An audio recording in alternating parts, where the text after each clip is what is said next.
சில பேர் ஆளை பார்த்தா 60 வயசு மாதிரி தோணும்.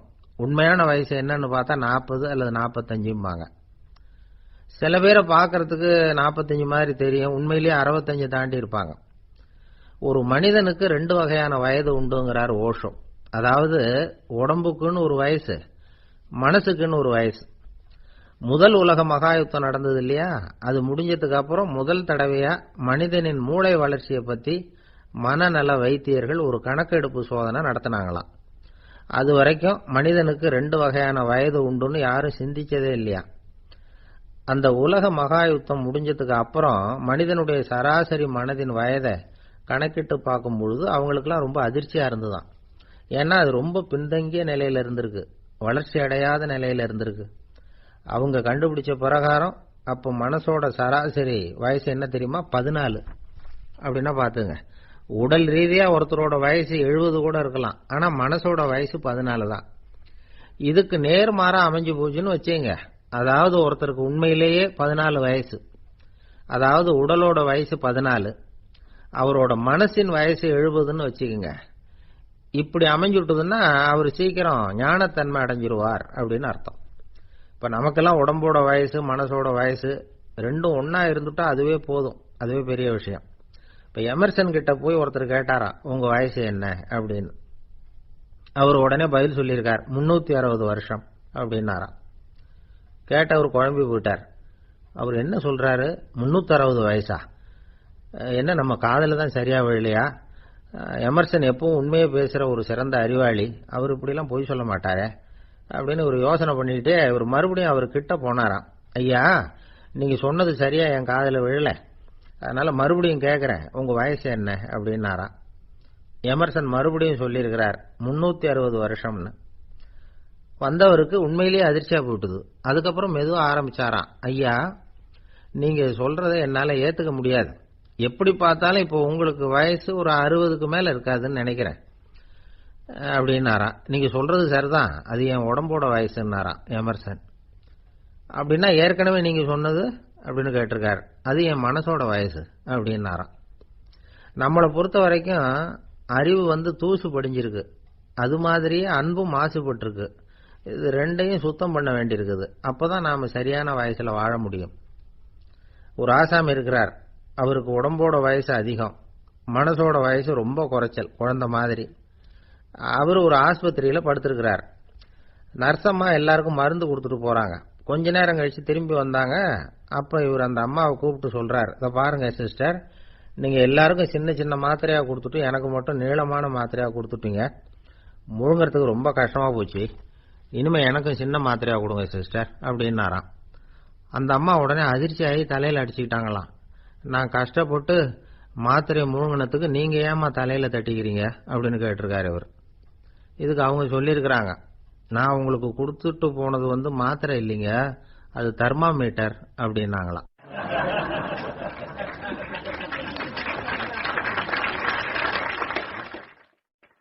எனக்கு ஒரு உதவி செய்யணும் அப்படின்னு நம்மளை பார்த்து ஒருத்தர் கேட்கிறாருன்னு வச்சுங்களேன், உடனே நாம அவரை பார்த்து என்ன உதவின்னு கேட்போம்.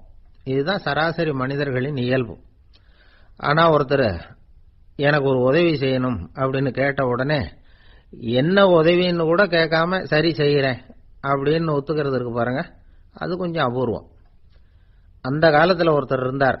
அவர் எப்படி தெரியுமா, உதவி கேட்கறவங்க நல்லவங்களா கெட்டவங்களா அப்படின்னு கூட பார்க்கல, தனக்கு நன்மையா தீமையா அப்படின்னு கூட பார்க்கல, உதவி செய்யறேன்னு புறப்பட்டுட்டார். அவர் யார் தெரியுமா, அவர் தான் நல சக்கரவர்த்தி. அவர் மாதிரி நாமும் உதவி கேட்கறவங்களுக்கு உடனே உதவி செய்யறதுக்கு தயாரா இருக்கணும் அப்படின்னு சொன்னார் ஒரு ஆன்மீக பேச்சாளர். நல சரித்திரத்தை அவர் சொல்லிட்டு இருந்தார். இந்திரன், அக்னி, வருணன், யமன், இவங்க 4 பேரும் நலனை பார்த்து எங்களுக்கு நீ உதவி செய்யணும், எங்களுக்காக நீ தூது போகணும் அப்படின்னு கேட்கறாங்க. யாருகிட்ட தூது போகணும், என்ன காரியத்துக்காக போகணும் அப்படின்னு கேட்கணும்ல. நலன் அப்படி கேட்கவே இல்லை, உடனே சரின்னு ஒத்துக்கிறான். அதுக்கப்புறம் அவங்க விவரம் சொல்றாங்க, என்ன உதவி, யாருகிட்ட தூது போகணும் அப்படிங்கிற விவரத்தை சொல்றாங்க. நலனுக்கும் அப்புறம் தான் புரியுது, எந்த தமயந்தியை இவன் காதலிச்சானோ, எந்த தமயந்தின் சுயமரத்துக்காக இவன் போய்கிட்டு இருக்கிறானோ அந்த தமயந்தியை பார்த்து தங்களுக்காக அவகிட்ட வாதாடணும், பேசணும், தங்கள்ல ஒருத்தரை கல்யாணம் பண்ணிக்கும்படியா கேட்கணும் அப்படின்னு அவங்க 4 பேரும் நலங்கிட்ட கேட்கறாங்க. இத கேட்டதும் நலன் கொஞ்சம் கூட முகம் சுளிக்கல, பதட்டப்படல.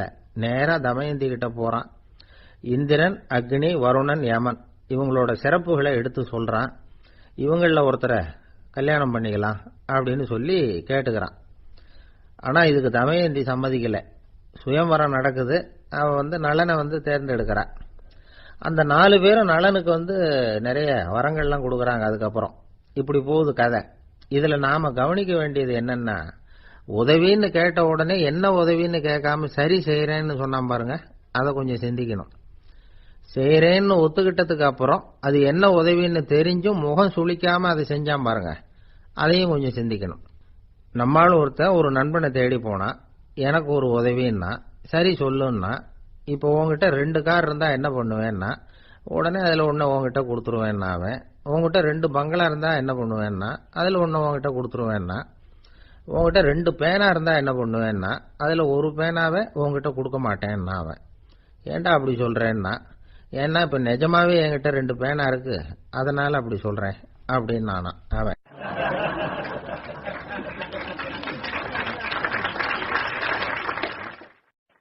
தானத்துல சிறந்தது எது அப்படின்னு ஒரு கேள்வியை கேட்டு, தானத்துல சிறந்தது நிதானம் அப்படின்னு அதுக்கு ஒரு பதிலும் சொல்றவங்க உண்டு. நிதானம் ரொம்ப அவசியம். அதுவும் இன்றைய உலகத்துக்கு ரொம்ப அவசியம். இன்னைக்கு உலகம் ரொம்ப பரபரப்பா போயிட்டு இருக்குது. பொறுமையா இருக்கணும்னு நினைக்கிறவங்களால கூட அப்படி இருக்க முடியறதில்ல. பொறுமையை சோதிக்கிறது மாதிரி பல சம்பவங்கள், அதையெல்லாம் சந்திச்சே தீர வேண்டியிருக்குது. எங்க போனாலும் கியூல நிக்க வேண்டியிருக்குது, எங்க போனாலும் காத்துக்கிட்டு இருக்க வேண்டியிருக்கு. ஆபீஸ்லயோ வீட்லயோ கூட நீங்க நிதானமா பொறுமையா நடந்துக்க தெரியலன்னா உங்களுக்கு சிடுமூஞ்சி, முசுடு இப்படிலாம் பேர் வச்சிருவாங்க. அது உங்களுக்கு தேவையா? சரி, வாழ்க்கையில் பொறுமைசாலின்னு பேர் வாங்கறதுக்கு என்ன வழி? முதல் பாயிண்ட், நீங்க நினைக்கிறது, எதிர்பார்க்கறது, செய்யறது எல்லாமே 100% கரெக்டா நடக்கணும்னு ஆசைப்படக்கூடாது.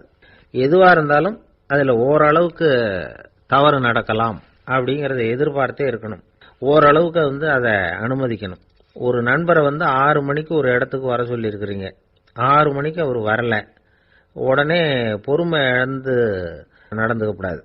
ஒரு 10 நிமிஷம் டிலே ஆகலாம். ஒரு வர்ற வழியில பஸ்ஸு கூட ஏதாவது டிராபிக்ல மாட்டிருக்கலாம். அதெல்லாம் எதிர்பார்த்தே கொஞ்சம் காத்திருக்கிறதுல ஒன்றும் தப்பு இல்லை. சில சமயம் டிலே ஆகிறது கூட நல்லதா முடியும். ஒரு பஸ்ஸை தவற விட்டுட்டு, ஐயோ கொஞ்சம் ஒரு 2 நிமிஷம் முன்னாடி வந்திருந்தா பிடிச்சிருக்கலாமே அப்படின்னு தவிச்சுக்கிட்டு இருப்பாங்க சில பேர். அடுத்தபடியா வர்ற பஸ் நேரடியா நீங்க போக வேண்டிய இடத்துக்கே கொண்டு போய் விடுற பஸ்ஸா கூட இருக்கலாம். அது உங்களுக்கு முன்னாடி தெரியாதுல்ல. சில நெருக்கடியான சூழ்நிலைகளை தமாஷா எடுத்துக்கிறதுக்கு பழகிக்கணும். சில இடங்களுக்கு போறப்ப காத்திருக்கிறதுக்கு நம்ம மனசை தயார்படுத்திக்கிட்டே போகணும். ஒரு ரயிலுக்கோ பஸ்ஸுக்கோ அல்லது விமானத்துக்கோ கப்பல் பிரயாணத்துக்கோ போறப்போ அங்க போய் நீங்க மணிக்கணக்கில் கூட காத்துக்கிட்டு தான் இருக்கணும். புறப்படுற நேரம் கூட மாறலாம். நீங்க போய் சேர்ந்ததும் அது உடனே புறப்படணும்னு கட்டாயமா என்ன? அது மாதிரி சமயத்துல படிக்கிறதுக்குன்னு சில சுவாரஸ்யமான புத்தகங்களையும் கையில் எடுத்துக்கலாம். உங்களை சுத்தி எவ்வளவோ சுவாரஸ்யமான சம்பவங்கள் நடந்துகிட்டு இருக்குது இல்ல, அதையெல்லாம் வேடிக்கை பாருங்க. எதுக்காக காத்துக்கிட்டு இருக்கிறோமோ அந்த காரியத்துல உண்மையாவே நமக்கு ஒரு அக்கறை இருந்தா நமக்கு போர் அடிக்காது. சில கோயில்கள்ல பார்த்திருப்பீங்க, தரிசனத்துக்காக பக்தர்கள் நாள் கணக்கில் காத்துக்கிட்டு இருப்பாங்க. அவங்க எல்லாம் அழுத்துக்கிறது இல்ல. ஆண்டவனை தரிசிக்கணுங்கிற உண்மையான அக்கறை இருக்கிறதுனால அவங்களுக்கு போர் அடிக்கிறது இல்ல. ஆனா சில சினிமா தியேட்டர்ல கூட பார்க்கலாமே, சினிமா கியூ கூட அப்படிதான். சாயந்தரம் 6 மணி ஆட்டத்துக்கு காலம்பரம் 6 மணிக்கே போய் கூட காத்துக்கிட்டு இருப்பாங்க. அவங்களுக்கு எல்லாம் போர் அடிக்காது, படம் பார்க்குற ஆர்வம். இன்னொரு முக்கியமான விஷயத்த நாம பழக்கப்படுத்திக்கணும். லிவ் ஃபார் தி மூமெண்ட் அப்படிங்கிறாங்க நிபுணர்கள். ரொம்ப பேர் எப்படின்னா அடுத்தபடியா நடக்க போற விஷயத்திலேயே கவனமா இருப்பாங்க. அந்த நினைப்புலயே இந்த நிமிஷத்தை பொறுமை இல்லாம கழிப்பாங்க. ஒருத்தர் இருக்கார், அவர் எப்படின்னா ஆபீஸ் முடியறதுக்குள்ளேயே சார் 5 மணிக்கெல்லாம் ரெடியா இருங்க, நாம அந்த ஹோட்டல்ல போய் டிஃபன் சாப்பிடணும் அப்படின்னு 4 மணிலேருந்து சொல்லிட்டு இருப்பார். 4:55 பரபரப்பா ஓடி வருவார். 2 பேரும் புறப்படுவோம், ஹோட்டலுக்கு போவோம், சாப்பிட்டுக்கிட்டு இருப்போம். அப்படி சாப்பிட்டுட்டு இருக்கிறப்ப சார் சாப்பிட்டு முடிச்சதும் நேரா ஒரு ஜவுளி கடைக்கு போறோம் அப்படிம்பார். பரபரக்க சாப்பிட்டு முடிப்பார், புறப்படுவார். ஜவுளி கடையில அவசரமா சீக்கிரம் பில் போடுங்க சார், சினிமாவுக்கு நேரம் ஆயிடும் பாரு. சினிமா தியேட்டர்ல உட்காந்து அடுத்தபடியா எங்க டின்னர் சாப்பிடுறதுன்னு யோசனை பண்ணிட்டு இருப்பார். ராத்திரி படுக்கையில் விழுந்ததுக்கு அப்புறமும் நாளைக்கு காலையில் எழுந்திரிச்சதும் அதை பண்ணணும் இதை பண்ணணும்னு திட்டம் போட்டுக்கிட்டே இருப்பார். அதாவது எப்பவும் அடுத்த நிமிஷம், அடுத்த நாள், அடுத்த வாரம், அடுத்த வருஷம், இதுதான் அவங்க சிந்தனை. இந்த நிமிஷம் என்ஜாய்மெண்ட்டை அவங்க இழந்துடுறாங்களாம். அதனால தான் வாழ்நாள் பூரா பொறுமையின்மை, அவஸ்தை, அல்லல்.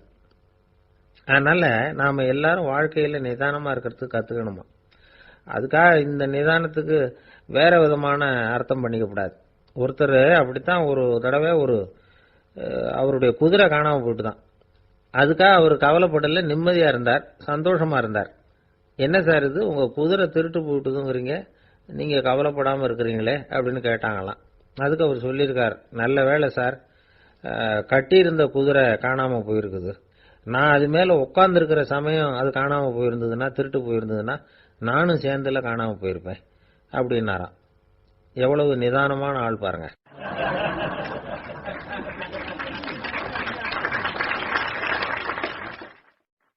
நாட்டுல நல்லவங்க ஒருத்தர் 2 பேர் இருக்கிறதுனால தாங்க மழையே பெய்யுது அப்படின்னு சொல்றது உண்டு. நல்லார் ஒருவர் உளரேல் அவர் பொருட்டு எல்லாருக்கும் பெய்யும் மழை.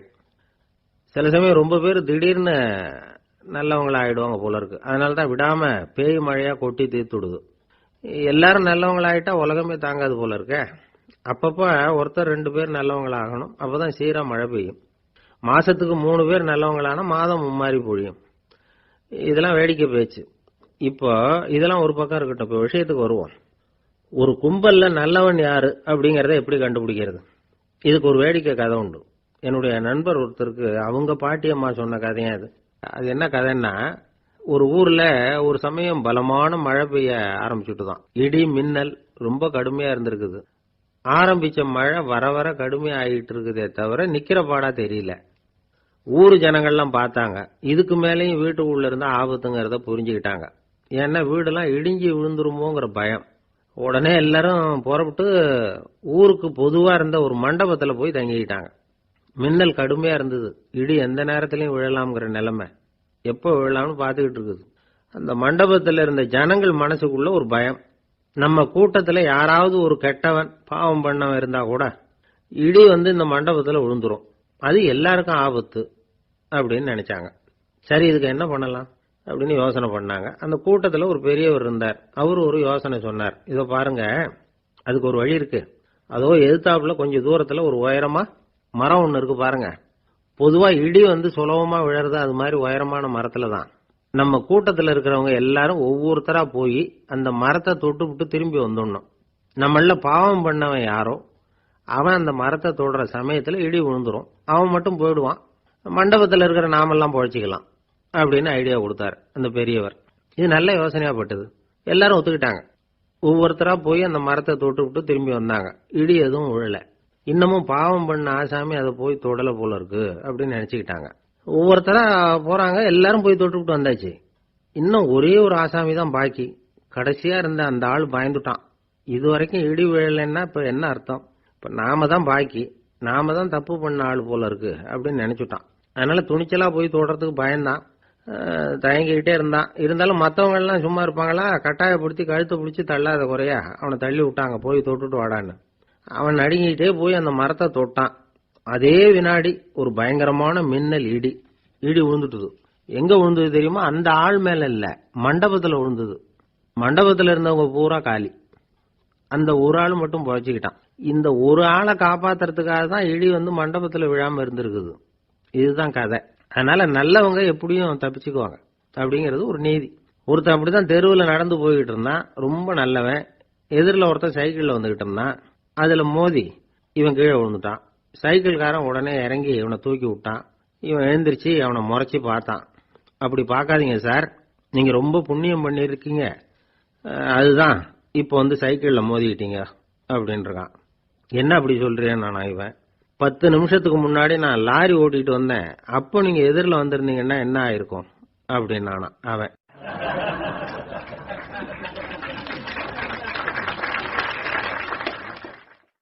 ஒரு ஊர்ல ஒரு ஆள் இருந்தான், தையல் கடை வச்சிருந்தான். அவங்கிட்ட ஒருத்தன் ஒரு சட்டை துணி எடுத்து கொடுத்து தைக்க சொல்லியிருந்தான். வர்ற சனிக்கிழமை வா, வாங்கிட்டு போ அப்படின்னு அவன் சொல்லியிருந்தான். அதே மாதிரி இவன் வந்தான். அவன் தச்சு வச்சிருந்த சட்டையை கொடுத்தான். இவன் வாங்கி அங்கேயே போட்டு பார்த்தான். கை நீளம் ஒண்ணுக்கு ஒண்ணு வித்தியாசமா இருந்தது. வலது கை இடது பக்கத்தை விட நீளம் குறைச்சலா இருந்தது. அவன் முணுமுணுக்க ஆரம்பிச்சுட்டான், என்ன இது இப்படி தைச்சுட்டியேன்னு. இதுக்கு அவன் சொன்னான், ஐயையோ இதுக்காகவா சங்கடப்படுறீங்க, வலது கையை மட்டும் கொஞ்சம் உள்ள இழுத்தாப்புல வச்சுக்கிட்டீங்கன்னா சரியா போகுது, மற்றபடி அந்த சட்டையில உள்ள கலை அம்சத்தை கவனிங்க, எவ்வளவு அற்புதமா தைச்சிருக்கேன் பாருங்க, ஒரு சின்ன குறைய இப்படிலாம் பொருட்படுத்த வேண்டியதில்லை, நான் சொன்னது மாதிரி கையை கொஞ்சம் உள்ள இழுத்தது மாதிரி வச்சுக்கிட்டு நடந்து போங்க, ஜோரா இருக்கும் அப்படின்னா. அவனும் யோசிச்சு பார்த்தான், சரியான யோசனையா தான் தோணுச்சு. கொஞ்சம் முயற்சி பண்ணி வலது கையை கொஞ்சம் உள்ள இழுத்து சட்டை சரியா இருக்கிறது மாதிரி பண்ணிட்டான். இப்போ மறுபடியும் ஒரு பிரச்சனை, வலது கையை உள்ள இழுத்த மாதிரி அப்படியே வச்சுக்கிட்டதும் முதுகு பக்கம் கொஞ்சம் துணி தளர்த்தியா தொங்குறது மாதிரி தெரிஞ்சது. என்ன இது முதுகு பக்கம் துணி குவிஞ்சுட்டுதே தொங்குதே அப்படின்னா மறுபடியும், அடடா இதுக்காகவா கவலைப்படுறீங்க, உடம்ப அதுக்கு தகுந்த மாதிரி கொஞ்சம் வளைச்சிக்கிட்டா சரியா போடுது, இதுக்காக அந்த அழகான தையலை பிரிச்சு அதுல உள்ள கலை அம்சத்தை கெடுக்கிறதுக்கு என் மனசு இடம் தரல, எவ்வளவுக்கு தளர்த்தியா இருக்கோ அவ்வளவுக்கு கொஞ்சம் உடம்ப வளைச்சி அப்படி குனிஞ்சது மாதிரி போங்க போதும் அப்படின்னா. அதுவும் நல்ல யோசனையா தான் பட்டுது இவனுக்கு. சரின்னு சொல்லிவிட்டு புறப்பட்டான். தெருவில் இறங்கினான், கையை கொஞ்சம் உள்ள இழுத்தான், உடம்ப கொஞ்சம் முன்னால வளைச்சான், சட்டைக்கு தகுந்த மாதிரி உடம்ப பண்ணிட்டான், மெதுவா நடந்து போறான். இப்போ எதிரில் இன்னொருத்தன் வரான், இவனை பார்க்கறான், இவன் போட்டிருக்கிற சட்டையை பார்க்கறான், ஆஹா அற்புதம்ங்கிறான். சும்மா சொல்லப்படாது, ரொம்ப நல்லா இருக்கு, நிச்சயமா இது இந்த ஊர் மேல தெருவில் இருக்கிற ஒருத்தன் இருக்கானே அவன் தச்சதா தான் இருக்கணும் அப்படின்னா. இதை கேட்டதும் அவனுக்கு ஆச்சரியம், எப்படி அவ்வளவு கரெக்டா கண்டுபிடிச்சிங்க அப்படின்னு கேட்டிருக்கான். இதுக்கு அந்த வழிபோக்கன் சொன்னானா, அவன் ரொம்ப கெட்டிக்காரன், உங்களை மாதிரி உடம்பும் கையும் வளைஞ்சு போன ஒரு ஆசாமிக்கு அவனை தவிர வேற யாராலேயும் இவ்வளவு பொருத்தமான ஒரு சட்டையை தைக்க முடியாது அப்படின்னானா. பாருங்க, அவனுக்காக இவன் அனுசரிக்க போய் இவனோட நிலைமை எப்படி ஆயிட்டுது பாருங்க. இதே மாதிரி தான் சில சடங்குகளும் சம்பிரதாயங்களும் நம்மளை கோமாளி ஆக்கி விட்டுரும். எதுவா இருந்தாலும் அதுல அறிவுபூர்வமான அணுகுமுறை அவசியம். ஒரு நர்ஸ் அவசரமா ஓடி டாக்டர் கிட்ட சொல்லிச்சான், டாக்டர் ஒரு தப்பு நடந்து போச்சு, 10ஆம் நம்பர் பெட்ல இருக்கிற பேஷண்ட்டுக்கு காலில் ஆபரேஷன் பண்றதுக்கு பதிலாக கையில் ஆபரேஷன் பண்ணி விட்டீங்க, கை ஆபரேஷன் பண்ணிக்க வேண்டிய ஆள் 7ஆம் நம்பர் பெட்ல இருக்கார் அப்படின்னு தான். அதுக்கு இவர் பதட்டப்படாம சொன்னாராம், பரவாயில்ல இவரை தூக்கி 7ஆம் நம்பர் பெட்ல போட்டுரு அப்படின்னாராம்.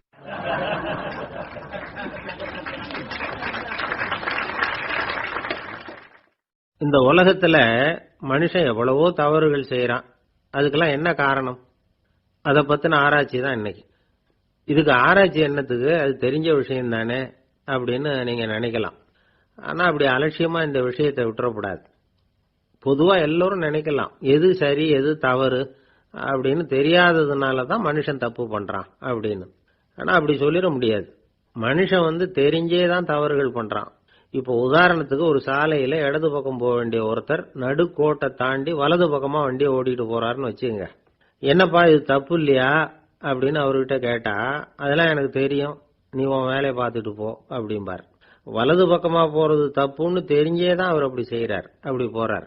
பெரிய உத்தியோகத்தில் இருக்கிறவங்க கூட லஞ்சம் வாங்குறாங்க, அவங்களுக்கெல்லாம் லஞ்சம் வாங்குறது தப்புன்னு தெரியலன்னு அர்த்தம். திருடுறது தப்புன்னு தெரியாமலாம் மனுஷன் திருடுறான், நல்லாவே தெரியும். நீங்க வேணும்னா கேட்டு பாருங்க, வேற வழி இல்ல அதனாலதான் திருடுறேன்பா. திருடுறது ஒரு புண்ணியமான காரியம்னு திருடனே கூட சொல்ல மாட்டான். திருடுறது தவறுங்கிறது திருடனுக்கு தெரியும் அப்படிங்கறத விளக்கறதுக்காக ஒரு பெரியவர் ஒரு கதை சொன்னார். அதாவது 2 திருடர்கள் 2 பேரும் சேர்ந்து ஒரு வீட்டுக்கு போய் ஒரு 10,000 ரூபாயை திருடிட்டு வந்துடுறாங்க.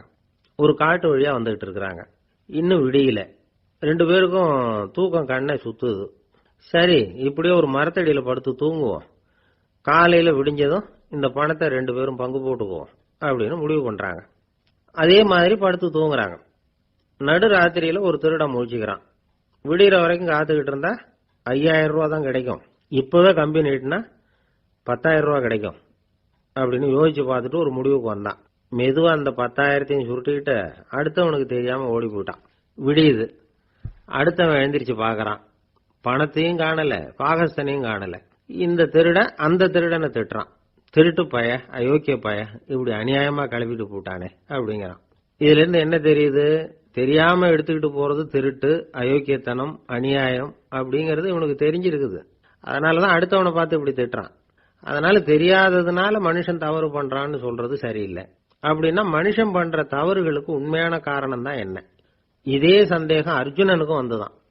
அதனாலதான் அவன் பகவானை பார்த்து கேட்கறான். மனுஷன் தன் விருப்பத்துக்கு விரோதமா ஏதோ ஒரு சக்தியினால பலாத்காரமா இழுக்கப்பட்டது மாதிரி பாவம் பண்றானே, அந்த சக்தி என்ன அப்படின்னு கேட்கறான். இதுக்கு பகவான் பதில் சொல்றார். காமமும் குரோதமும் தான் அந்த சக்திகள், அதாவது ஆசையும் சினமும். இது ரெண்டும் உன்னுடைய எதிரிகள் அப்படிங்கறத புரிஞ்சுக்கோ அப்படிங்கிறார். இன்னமும் நுணுக்கமா பார்த்தா காமத்தினுடைய மறு உருவங்கள் தான் குரோதமும் லோபமும். ஆசை நிறைவேறலன்னா குரோதம், அதாவது கோபம். ஆசை நிறைவேறிட்டதுன்னா லோபம், அதாவது பேராசை. பாவத்தை கண்ட்ரோல் பண்ணணும்னா அதுக்கு மெயின் சுவிட்ச் எது அப்படிங்கறது இப்பதான் தெரியுது. அதுக்கு மனுஷன் தெரிஞ்சேதான் தவறு பண்றான் அப்படின்னு பேசிக்கிட்டோமே. அதுக்கு ஒரு உதாரணம். ஒரு ஆளு ஹோட்டல்ல சாப்பிட போனான். சாப்பிட்டு முடிச்சான். எழுந்திரிச்சு முதலாளி கிட்ட பில்ல கொடுத்தான். காசை கொடுக்கல. முதலாளி பணம் கொடுன்னு கேட்டார். இவன் என்கிட்ட பணம் இல்லைன்னா. முதலாளி கொஞ்சம் கூட அலட்டிக்கல. உள்ள இருந்து ஒரு ஆளை கூப்பிட்டார். இவனை கூப்பிட்டுட்டு போய் இட்லி மாவு ஆட்ட சொல்லுனார். இவனும் கவலைப்படாம உள்ள போயிட்டான். அப்போ அழைச்சிட்டு போற ஆளு கேக்குறான், ஏன் சார் சாப்பிடுறதுக்கு முன்னாடி காசு இல்லைங்கிறது உங்களுக்கு தெரியாதா அப்படின்னு கேக்குறான். தெரியும், காசு இல்லைங்கிறதும் தெரியும், காசு இல்லாம சாப்பிட்டா மாவாட்டணுங்கிறதும் தெரியும் அப்படின்னா அந்த ஆள். அப்படின்னா நீங்க உங்க வீட்லயே சாப்பிட்டு இருக்கலாமே அப்படின்னு கேக்குறான் அவன். அதுக்கு இவர் சொல்றாரு, அது எப்படி, அங்க சாப்பிட்டாலும் நான் இதே வேலையை தானே செய்ய வேண்டியிருக்கும் அப்படின்னாராம்.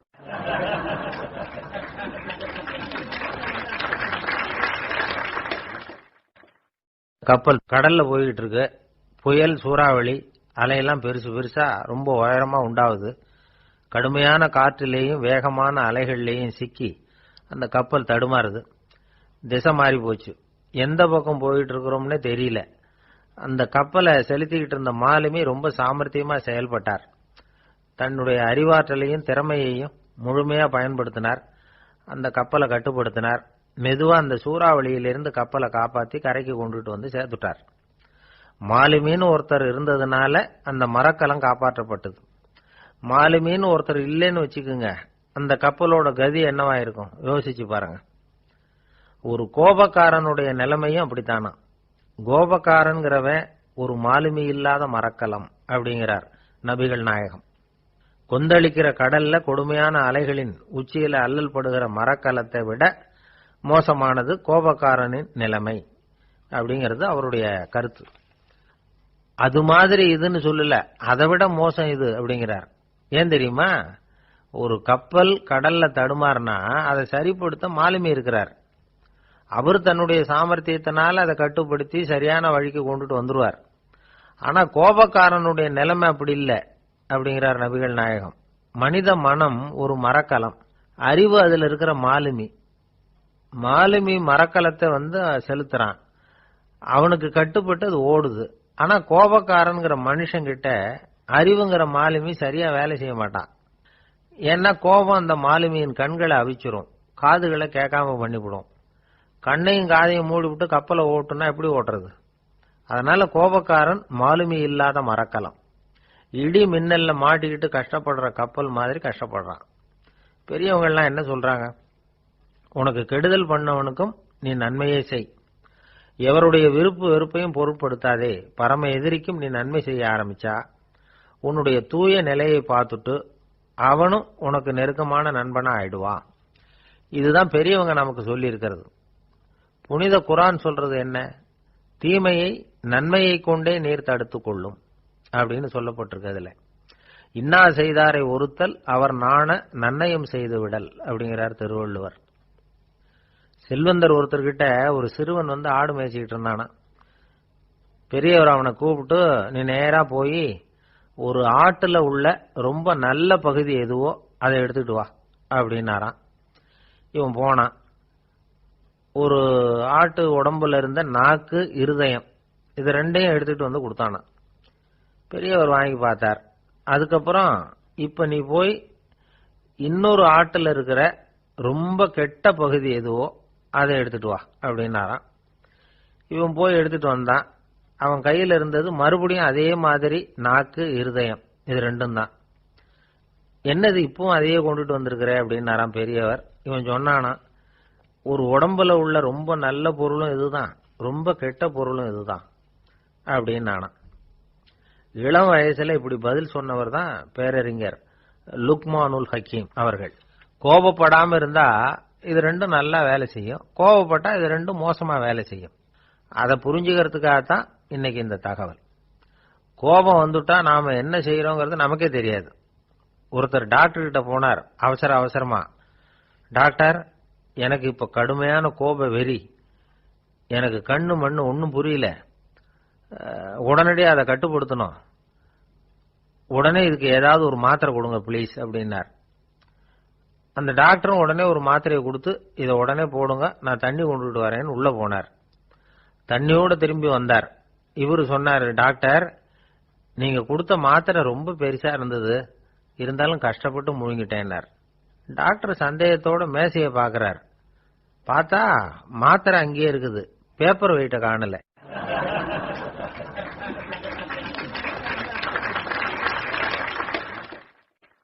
நம்மள மாதிரி ஒரு ஆசாமி அவன் நம்மள மாதிரியே கற்பனை பண்ணான். அதாவது நாம தான் இந்த உலகத்துல ரொம்பவும் கஷ்டப்படுறோம், மற்றவங்க எல்லாம் சந்தோஷமா இருக்கிறாங்க அப்படின்னு அவன் நினைச்சுக்கிட்டான். அவன் ஒரு நாள் கடவுளை வேண்டிக்கிட்டானா, சுவாமி, இந்த உலகத்துல எவ்வளவோ பேர் இருக்கிறாங்க, ஒவ்வொருத்தருக்கும் ஒவ்வொரு விதமான கஷ்டம் இருக்கலாம், ஒத்துக்கிறேன், இருந்தாலும் எனக்கு அது கொஞ்சம் அதிகமா இருக்கிறது மாதிரி தெரியுது, அதனால நீங்க எனக்காக ஒரு சின்ன உதவி செஞ்சா போதும். அது வேற ஒண்ணும் இல்ல, என்கிட்ட இருக்கிற துயரங்களை இன்னொருத்தர் யாருகிட்டயாவது கொடுத்துருங்க, அவர்கிட்ட இருக்கிற துயரங்களை என்கிட்ட மாத்தி கொடுத்துருங்க, ஒரு மியூச்சுவல் டிரான்ஸ்பர், அவ்வளவுதான், அப்படி பண்ணிவிட்டா போதும் அப்படின்னு வேண்டிக்கிட்டானான். அன்னைக்கு ராத்திரியே அவன் ஒரு கனவு கண்டிருக்கான். வானத்திலிருந்து ஒரு குரல் கேட்டிருக்கு. அது என்ன சொல்லிச்சு தெரியுமா?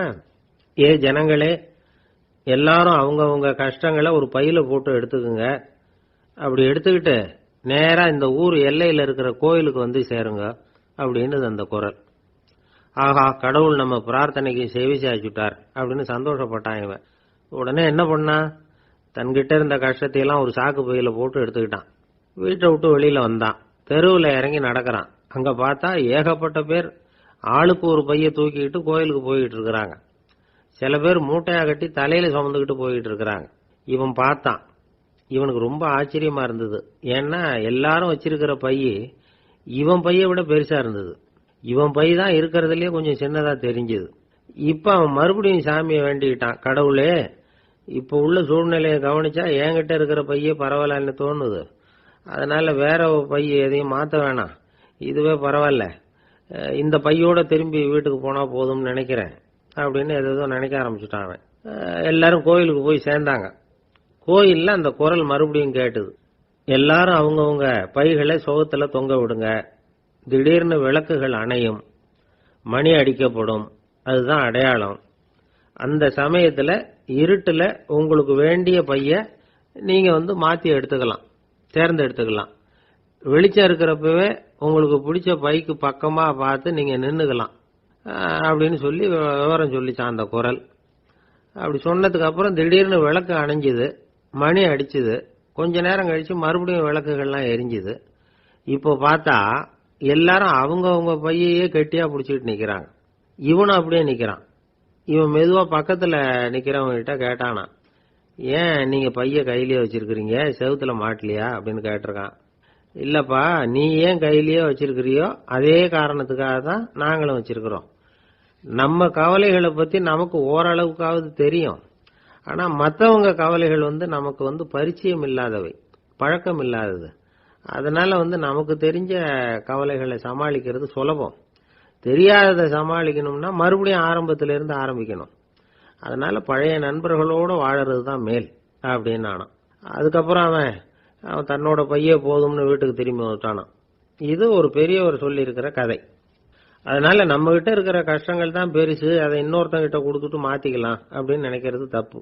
இதே மாதிரி இன்னொரு சம்பவம். ஒரு ஊர்ல ஒரு நாள் ராத்திரி ஆகாயத்திலிருந்து கடவுள் குரல் கேட்குது, இந்த ஊர்ல இருக்கிற ஜனங்கள்லாம் கொஞ்சம் கவனிங்க, உங்களுக்கு ஒரு செய்தி. அதாவது இங்க இருக்கிற ஜனங்கள்லயே கொஞ்சம் கூட கவலையே இல்லாத ஆள் யாருன்னு எனக்கு தெரியணும். அதனால எல்லாரும் அவங்க கவலைகளை ஒரு பையில போட்டு எடுத்துக்கிட்டு கோயிலுக்கு வாங்க அப்படின்னார் கடவுள். உடனே வரிசையா எல்லாரும் வர ஆரம்பிச்சாங்க. எல்லார் கையிலையும் பை இருந்தது, சின்னதும் பெருசுமா. கவலையே இல்லாத ஆள் யாருன்னு தேடினார் கடவுள். ஒரே ஒரு ஆள் மட்டும் கையில எதுவும் இல்லாம வெறும் கையை வீசிக்கிட்டு ரொம்ப ஜாலியா நடந்து வந்துகிட்டு இருந்தான். கடவுள் அவங்க கிட்ட போனார். ஏன்பா உனக்கு கவலையே இல்லையா அப்படின்னு கேட்டார். எனக்கும் சில கவலைகள்லாம் உண்டு அப்படின்னு அவன். எங்க அதெல்லாம்னு கேட்டிருக்காரு கடவுள். பின்னாடி லாரியில வந்துகிட்டு இருக்கு அப்படின்னு அவன்.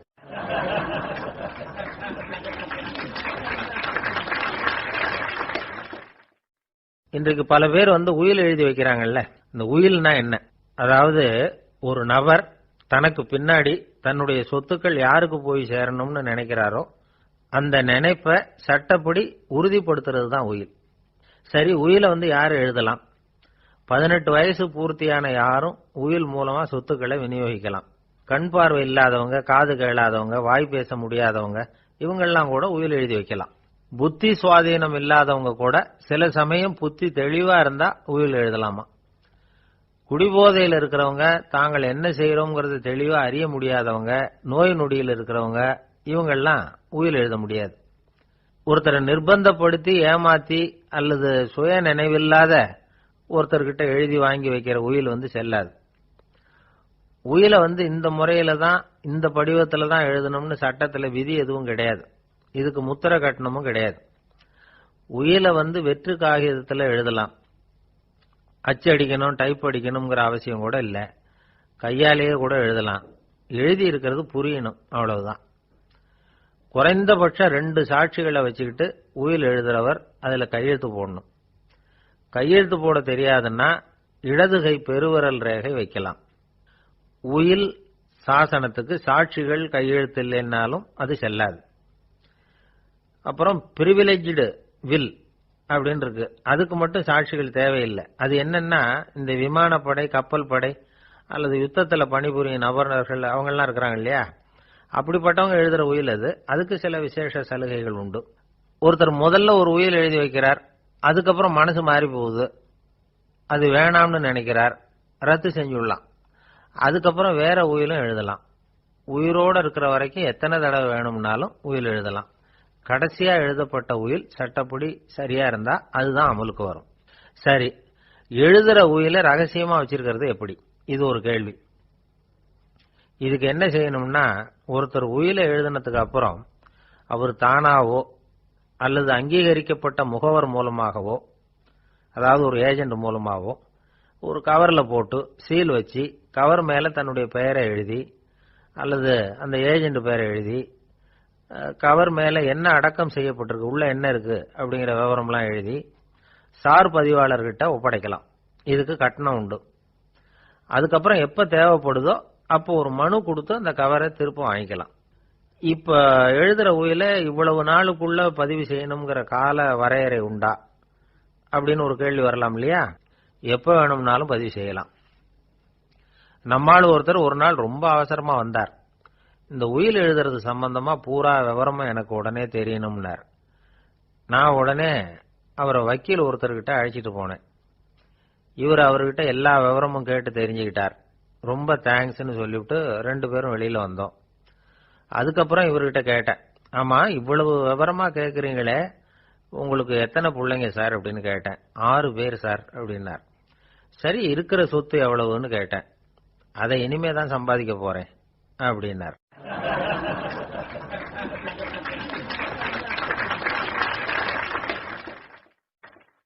இன்பம் துன்பம் இது ரெண்டும் சேர்ந்ததுதான் வாழ்க்கை. இது எல்லாரும் சொல்லிட்டு இருக்கிற ஒரு உண்மை. அது சரி, இது ரெண்டும் வர்றதுக்கு என்ன காரணம்? துறவி ஒருத்தர் யோசிச்சு பார்த்திருக்கார். இன்ப துன்பம் தோன்றுவதற்கு முக்கியமா 6 காரணங்கள் உண்டு அப்படிங்கிறார் அவர்.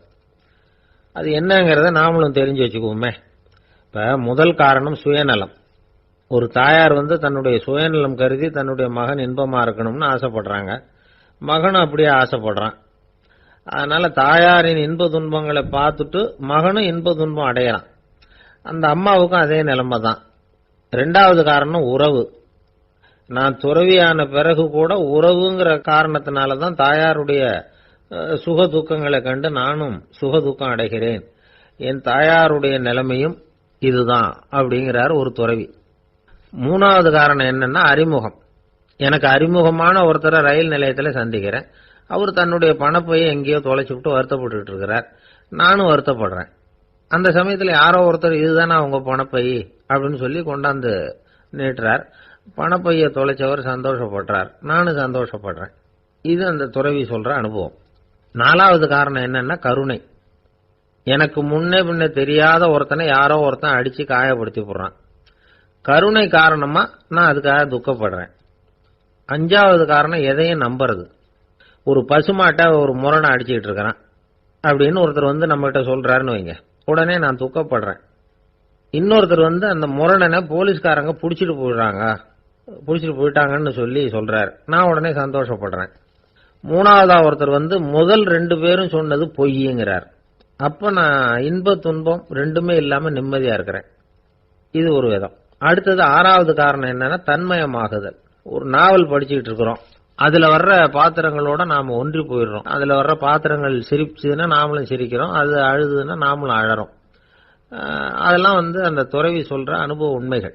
இன்ப துன்பம் இது ரெண்டும் தோன்றுவதற்கு சுயநலம், உறவு, அறிமுகம், கருணை, எதையும் நம்புறது, தன்மயமாகிறது, இது எல்லாம் தான் முக்கிய காரணம் அப்படின்னு அவர் சொல்றார். ஆக கூடி ஒட்டு மொத்தமா யோசனை பண்ணி பார்த்தா பிற பொருள்கள் மீது பற்றுதல் காரணமா தான் நாம வந்து இன்ப துன்பம் அடையிறோம் அப்படிங்கறத புரிஞ்சுக்க முடியுது. மனுஷன் வந்து இன்ப துன்பம் அடையறதுக்கு 7வது காரணம் கூட ஒண்ணு உண்டு அப்படின்னு சொல்லிட்டே வந்தார் ஒருத்தர். அது என்ன அப்படின்னு கேட்டோம். அதுதான் சார் இந்த நீங்க சொல்லிட்டு வர்ற இன்று ஒரு தகவல்னார். எப்படி சொல்றீங்கன்னு கேட்டோம். இன்று ஒரு தகவல் கேட்க ஆரம்பிக்கிறப்போ மனசுல இன்பம், ஆரம்பிச்ச உடனே இது ஏற்கனவே கேட்ட சமாச்சாரமாச்சே அப்படின்னு நினைக்கிறப்போ துன்பம் அப்படின்னு அதுக்கு ஒரு விளக்கம் கொடுத்தார் அவர்.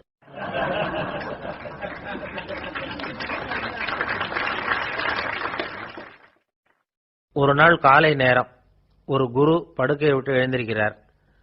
உடனே சீடர்களை பார்த்து எல்லாரும் இப்படி வாங்கங்கிறார். எல்லாரும் வர்றாங்க வேகமா. என்னங்க வேணும் உங்களுக்கு அப்படிங்கிற மாதிரி எல்லாரும் குருவை பார்த்தாங்க பயபக்தியோட. குரு அந்த சீடர்களை பார்த்து, இதை பாருங்க, இப்ப நான் ஒரு சிக்கலான விவகாரத்தில் மாட்டிக்கிட்டு இருக்கிறேன், அதை நீங்க தீர்த்து வச்சா நல்லதுன்னார்.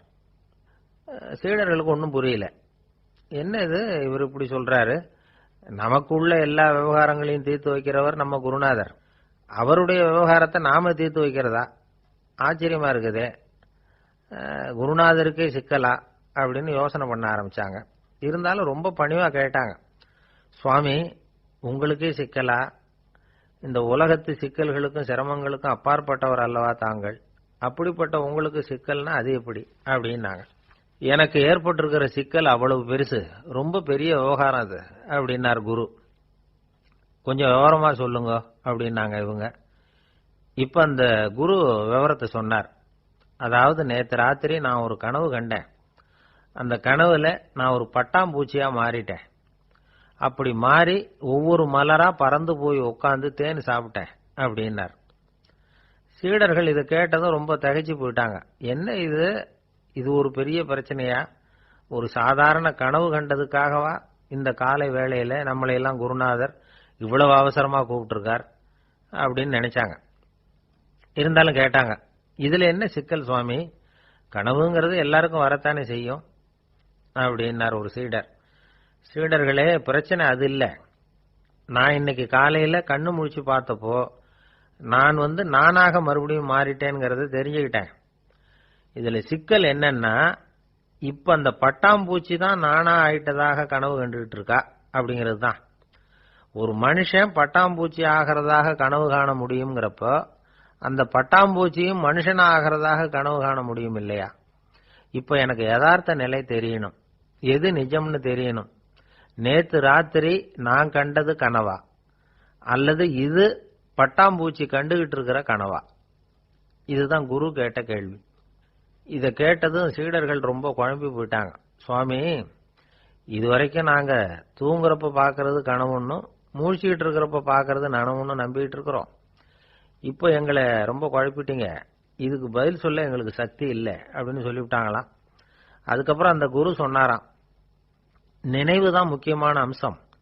முடிவு கட்டம்னா பகலின் நினைவுகளை விட இரவின் கனவுகளே ரொம்ப உண்மை. ஒருத்தன் தூங்க போனா தூங்கிக்கிட்டே இருந்தா அவன் காணும் கனவு பொய்ங்கிறத அவன் உணர மாட்டான். ஒவ்வொரு கனவும் காணும் பொழுது அது ரொம்ப உண்மையா தான் தெரியுது. ஒரு கனவு கூட உண்மை இல்லைன்னு கனவுல தோன்றுவதே இல்லை அப்படின்னார் குரு. அகில வாழ்வு அத்தனையும் சொற்பனம் கண்டாய் அப்படிங்கிறார் தாயுமானவர். ஆகையினால நம்ம கனவுலேருந்து நாம என்னைக்கு முழிச்சுக்க போறோம் அப்படிங்கிறது தான் ஒரு முக்கியமான கேள்வி. ஒருத்தர் வந்தார், காலில் கட்டோட வந்தார். என்னங்க காலில் கட்டுன்னு? சார், நேற்று ராத்திரி தூக்கத்துல எங்க வீட்டு கூரையில ஏணியை சாத்தி வச்சு இறங்கினப்போ வழுக்கி விழுந்து காலை உடைச்சுக்கிட்டேன்னார். உங்க வீட்டில் தான் ஏணியே கிடையாது சார் அப்படின்னு. உண்மைதான் சார், நான் கீழே விழுந்து முழிச்சுக்கிட்டதுக்கு அப்புறம் தானே ஏணி இல்லைங்கிறது எனக்கு ஞாபகம் வந்தது அப்படின்னார்.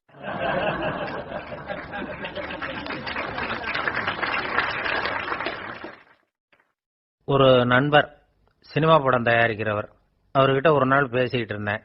அது எப்படி சார், நீங்க எடுக்கிற எந்த படமும் கையை கடிக்காத அளவுக்கு எடுத்துடுறீங்களே, அது எப்படின்னு கேட்டேன். அது ஒன்றும் பெரிய விஷயம் இல்லை சார். பெண்களுக்குன்னு சில உருக்கமான காட்சிகள், இளைஞர்களுக்குன்னு சில நடனங்கள், அடிதடி காட்சிகள், அப்புறம் வயசானவங்களுக்குன்னு சில ஆன்மீக காட்சிகள், சின்ன பிள்ளைங்களுக்கு சிரிப்பு, இப்படி எல்லாமும் சேர்த்து நான் படம் எடுக்கிறேன். மசாலா படம்னு பேரு. இது ரொம்ப பெருசா இல்லைன்னாலும் ஓரளவுக்கு சுமாரா ஓடிரும், கையை கடிக்காது அப்படின்னார். இது ஒரு உத்தி.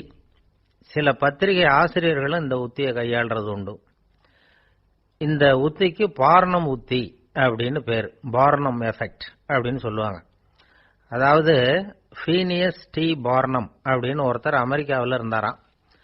அதாவது 19ஆம் நூற்றாண்டுல அமெரிக்காவில் கொடிகட்டி பறந்த ஒரு சர்க்கஸ் நிறுவனத்தின் அதிபர் அவர். இந்த உலகத்துல ஒவ்வொரு நிமிஷமும் ஒரு ஏமாளி பறந்துகிட்டே இருக்கிறான் அப்படிங்கிறது அவருடைய சித்தாந்தம். ஒவ்வொருத்தரையும் திருப்திப்படுத்துற அளவுக்கு அம்சங்களை கொஞ்சம் கொஞ்சமா கலந்து கேளிக்கை நிகழ்ச்சிகளை நடத்தினதுதான் அவருடைய மகத்தான வெற்றிக்கு காரணம். அதனால அந்த உத்தியை யாரு கடைபிடிச்சாலும் சரி, அதுக்கு பார்னம் உத்தி அப்படின்னு பேர் வந்துட்டுது. ஜோசியம் சொல்றவங்களுக்கும் இந்த உத்தி தான் கை கொடுக்குது. ஒரு விஷயத்த ஒருத்தருடைய கோள் நிலைகள் அல்லது கையெழுத்து நிரூபிக்கிறதாக அவர்கிட்ட சொன்னா அதை அவர் நம்பிவிடுவார். ஆனா அந்த விஷயம் நல்லதா இருக்கணும், நேர்மையானதா இருக்கணும், அதாவது பாசிட்டிவா இருக்கணும். 8ஆம் இடத்துல குரு, 9ஆம் இடத்துல சனி, நீங்க ஒரு பெரிய மேதை தான் அப்படின்னு சொல்லுவாங்க. கேட்கறவங்களுக்கு அதை மறுக்கிறதுக்கு மனசு வராது.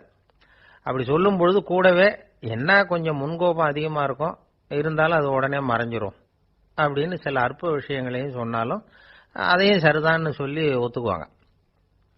ஆளுமையை எடை போடுகிற ஒரு நிறுவப்பட்ட உத்தியின் மூலமாக தன்னுடைய குணாதிசயங்கள் கண்டுபிடிக்கப்பட்டதாக அவர் நம்புறது தான் இதுக்கு காரணம். இந்த மாசம் பணத்தட்டுப்பாடு கொஞ்சம் இருக்கும், உடம்புல ஏதாவது கொஞ்சம் அசௌகரியம் இருக்கும், வீட்டுக்குள்ள லேசா மனஸ்தாபம் வரலாம், இது மாதிரி பொதுப்படையா சிலதை சொன்னாலே போதும், மக்களை நம்ப வச்சுடலாம். இதெல்லாம் நமக்கு மட்டும்தான் ஏற்படுது அப்படின்னு சொல்லி அவங்க நினைக்கிறது தான் காரணம். இதுதான் பார்னம் உத்திங்கிறது. மனிதர்கள் பாராட்டுகளை விரும்புறதும் விமர்சனங்களை வெறுக்கிறதும் பார்னம் உத்தியின் அடுத்த கூறு. அதனால ஒருத்தருக்கு ஜோசியம் சொன்னாலும் சரி, அவருடைய ஆளுமையை மதிப்பிடுறதாக இருந்தாலும் சரி, அவரை புகழற மாதிரி இருந்தாலும் சரி, அப்படி இருந்தாதான் அது சரியா இருக்கும். சாதகமான விஷயங்களை அதிகமாகவும் பாதகமான விஷயங்களை நாசூக்காவும் சொன்னா மக்கள் அதை நம்பிடுவாங்க. ஒருத்தரை கருமின்னு சொன்னா ஏத்துக்க மாட்டார். அதையே கொஞ்சம் மாத்தி நீங்க கொஞ்சம் சிக்கனமான ஆசாமி அப்படின்னு சொன்னா நீங்க சொல்றது சரிதான் சார் அப்படிம்பார். நீங்க பெரிய செலவாளி தான், இருந்தாலும் நல்ல விஷயங்களுக்கு தான் செலவழிப்பீங்க அப்படின்னு சொல்லணும். இப்படி இந்த பார்னம் உத்தியை கடைபிடிச்சு இன்னைக்கு வெற்றிகரமா காலம் தள்ளுறவங்க நிறைய பேர் இருக்கிறாங்க. இந்த உலகத்துல ஒவ்வொரு நிமிஷமும் ஒரு ஏமாளி பறந்துகிட்டே இருக்கிறான் அப்படிங்கிறது தான் ஃபீனியஸ் பார்னம் அவர்களுடைய நம்பிக்கை. அதை விட அடுத்தவங்களை ஏமாளியா நினைக்கிற மனுஷர்கள் தான் இன்னைக்கு உலகத்துல ரொம்ப அதிகம். ஒருத்தர் தன்னுடைய மேல் அதிகாரி கிட்ட போய், ஐயா ஒரு நாள் லீவு வேணும், என் தங்கச்சிக்கு கல்யாணம் அப்படின்னார். அவரு பார்த்தார், ஒரு 10 நிமிஷம் வெளியில இருங்கன்னார். 10 நிமிஷம் கழிச்சு கூப்பிட்டார், இதை பாருங்க, நீங்க சொல்றது பொய், இப்போ உங்க தங்கச்சிக்கு போன் பண்ண, அவங்க தனக்கு 2 வருஷத்துக்கு முன்னாடியே கல்யாணம் ஆயிட்டதாக சொல்றாங்க அப்படின்னார். உடனே இவரு சொன்னார், சார் இப்போ நீங்க சொல்றதும் பொய்யாதான் இருக்கணும், ஏன்னா நிஜமா எனக்கு ஒரு தங்கச்சியே கிடையாது அப்படின்னார்.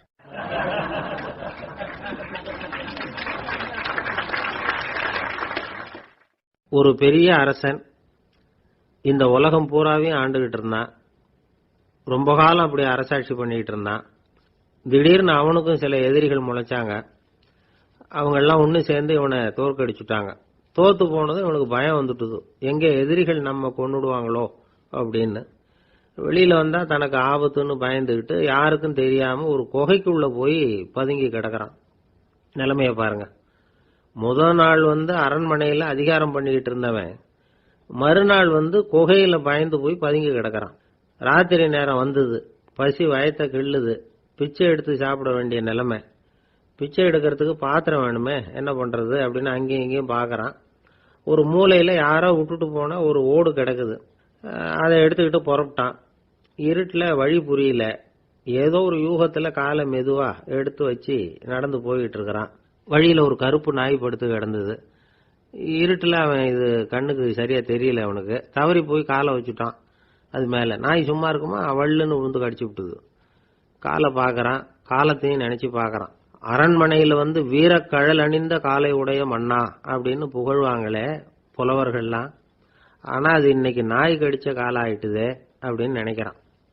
அது மட்டும் இல்ல, முன்னாடி எல்லாம் பொற்கிண்ணங்கள்ல தான் அவன் சாப்பிடுவான். ஆனா இப்போ உடைஞ்சு போன ஓட்டு, அது ஓட்டை கையில வச்சுக்கிட்டு நிக்கிறான். அதுல ஏதாவது யாராவது சாப்பாடு போடுவாங்களான்னு. முன்னாடி எல்லாம் நிறைய பேர் அரண்மனைக்கு வருவாங்க. அரசருக்கு காணிக்கைன்னு சொல்லி இவன் காலடியில கொண்டாந்து கொட்டுவாங்க. அப்போலாம் இவன் அந்த ஜனங்களுடைய முகத்தை திரும்பி கூட பாக்குறது இல்ல, ரொம்ப கர்வமா உட்கார்ந்துருப்பான். அதே ஆளு இன்னைக்கு எல்லாரு கண்ணுலயும் படுறது மாதிரி பிச்சை எடுத்துக்கிட்டு இருக்கிறான். அப்போலாம் காணிக்கைகளை தன்னுடைய கையால வாங்குறது தனக்கு கௌரவ குறைச்சல்னு நினைச்சு தன்னுடைய வேலைக்காரங்களை விட்டு தான் அதை வாங்க சொல்லுவான். இப்ப பாத்தீங்கன்னா அவனே தன் கையாலேயே பிச்சை வாங்குறான்.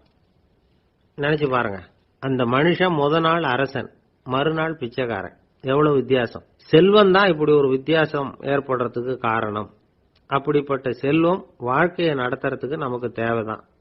ஆனா அதையே நாம அடைய வேண்டிய பயனா நினைக்கிறோம் பாருங்க, அதுதான் வேடிக்கை. இத நம்மாழ்வார் அழகா ஒரு பாசுரத்துல சொல்றார். ஒரு நாயகமாய் ஓட உலகுடன் ஆண்டவர், கருணாய் கவர்ந்த காலர், சிதைகிய பானையர், பெருநாடு காண இம்மையிலே பிச்சைதாம் கொள்வர், திருநாரணன் தாழ் காலம் பெற சிந்தித்து உய்மினோ அப்படிங்கிறார் நம்மாழ்வார். ஒரு பெரிய பணக்காரர் ஒரு துறவிகிட்ட போய், சாமி என்கிட்ட நிறைய பணம் இருக்கு, இருந்தாலும் நிம்மதி இல்ல, என்னால நிம்மதியா இருக்க முடியல, என்ன காரணம்னு கேட்டாராம். உடனே அந்த துறவி இதுக்கு நேரடியா பதில் சொல்லாம பக்கத்துல நின்றுகிட்டு இருந்த ஒரு குழந்தைய கூப்பிட்டார். அது ஓடியாந்தது. ஒரு ஆப்பிள் பழத்தை எடுத்து அது கையில கொடுத்தார். அதை வாங்கிக்கிட்டு குழந்தை சிரிச்சுது. இன்னொரு பழத்தை எடுத்து கொடுத்தார். அதை இன்னொரு கையில வாங்கிட்டு சிரிச்சுது. 3வது ஆப்பிள் எடுத்து கொடுத்தார். 2 பழத்தையும் நெஞ்சில் அணைச்சிக்கிட்டு 3வது பழத்தையும் வாங்கறதுக்கு முயற்சி பண்ணிச்சு. ஆனா அது உடனே நழுவி கீழே விழுந்து உருண்டு ஓடிச்சு. ஏற்கனவே இருந்ததும் விழுந்துட்டுது. இப்ப அந்த குழந்தை அழ ஆரம்பிச்சுட்டுது. இப்ப அந்த துறவி பணக்காரர்கிட்ட சொன்னாராம், குழந்தைய கவனிச்சியா, 2 ஆப்பிள் போதும்னு அது நினைச்சிருந்தா இப்போ அது அழ வேண்டிய அவசியம் வந்திருக்குமா அப்படின்னாராம். எதுவுமே அளவுக்கு மிஞ்சினா துன்பம் தான். இந்த காலத்துல இதெல்லாம் யாரு காதுல வாங்குறாங்க? ஒருத்தனை நல்ல வழிக்கு கொண்டு வரணும்னு நினைச்சு அவனை கூப்பிட்டு உட்கார வச்சு இந்த கதையை சொல்லிட்டு இருந்தாங்க. சொல்லிவிட்டு அந்த குழந்தை செஞ்சது தப்பு தானே அப்படின்னு கேட்டிருக்கிறாங்க. ஆமாம், தப்பு தான், நானா இருந்தா அப்படி செஞ்சிருக்க மாட்டேன் நானா இவன். 2 பழமே போதும்னு சொல்லிருப்பியா அப்படின்னு கேட்டிருக்காங்க. அப்படி இல்லைங்க, அவர் கொடுக்க கொடுக்க ஒவ்வொரு பழமா வாங்கி பின்னாடி வச்சுட்டு மறுபடியும் கையை நீட்டுவேன் அப்படிங்கிறானா. இவெல்லாம் எந்த காலத்துல திருந்துறது?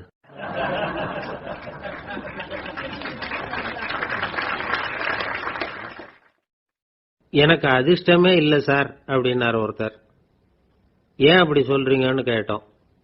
வியாபாரம் பண்ணலாம்னு ஒரு கடை வச்சேன், வேண்டியப்பட்டவங்க கூட என் கடையில எதுவும் வாங்க மாட்டேங்கிறான், எல்லாரும் அடுத்த கடைக்கு தான் போறான் அப்படின்னு சொல்லி ரொம்ப அழுத்துக்கிட்டார்.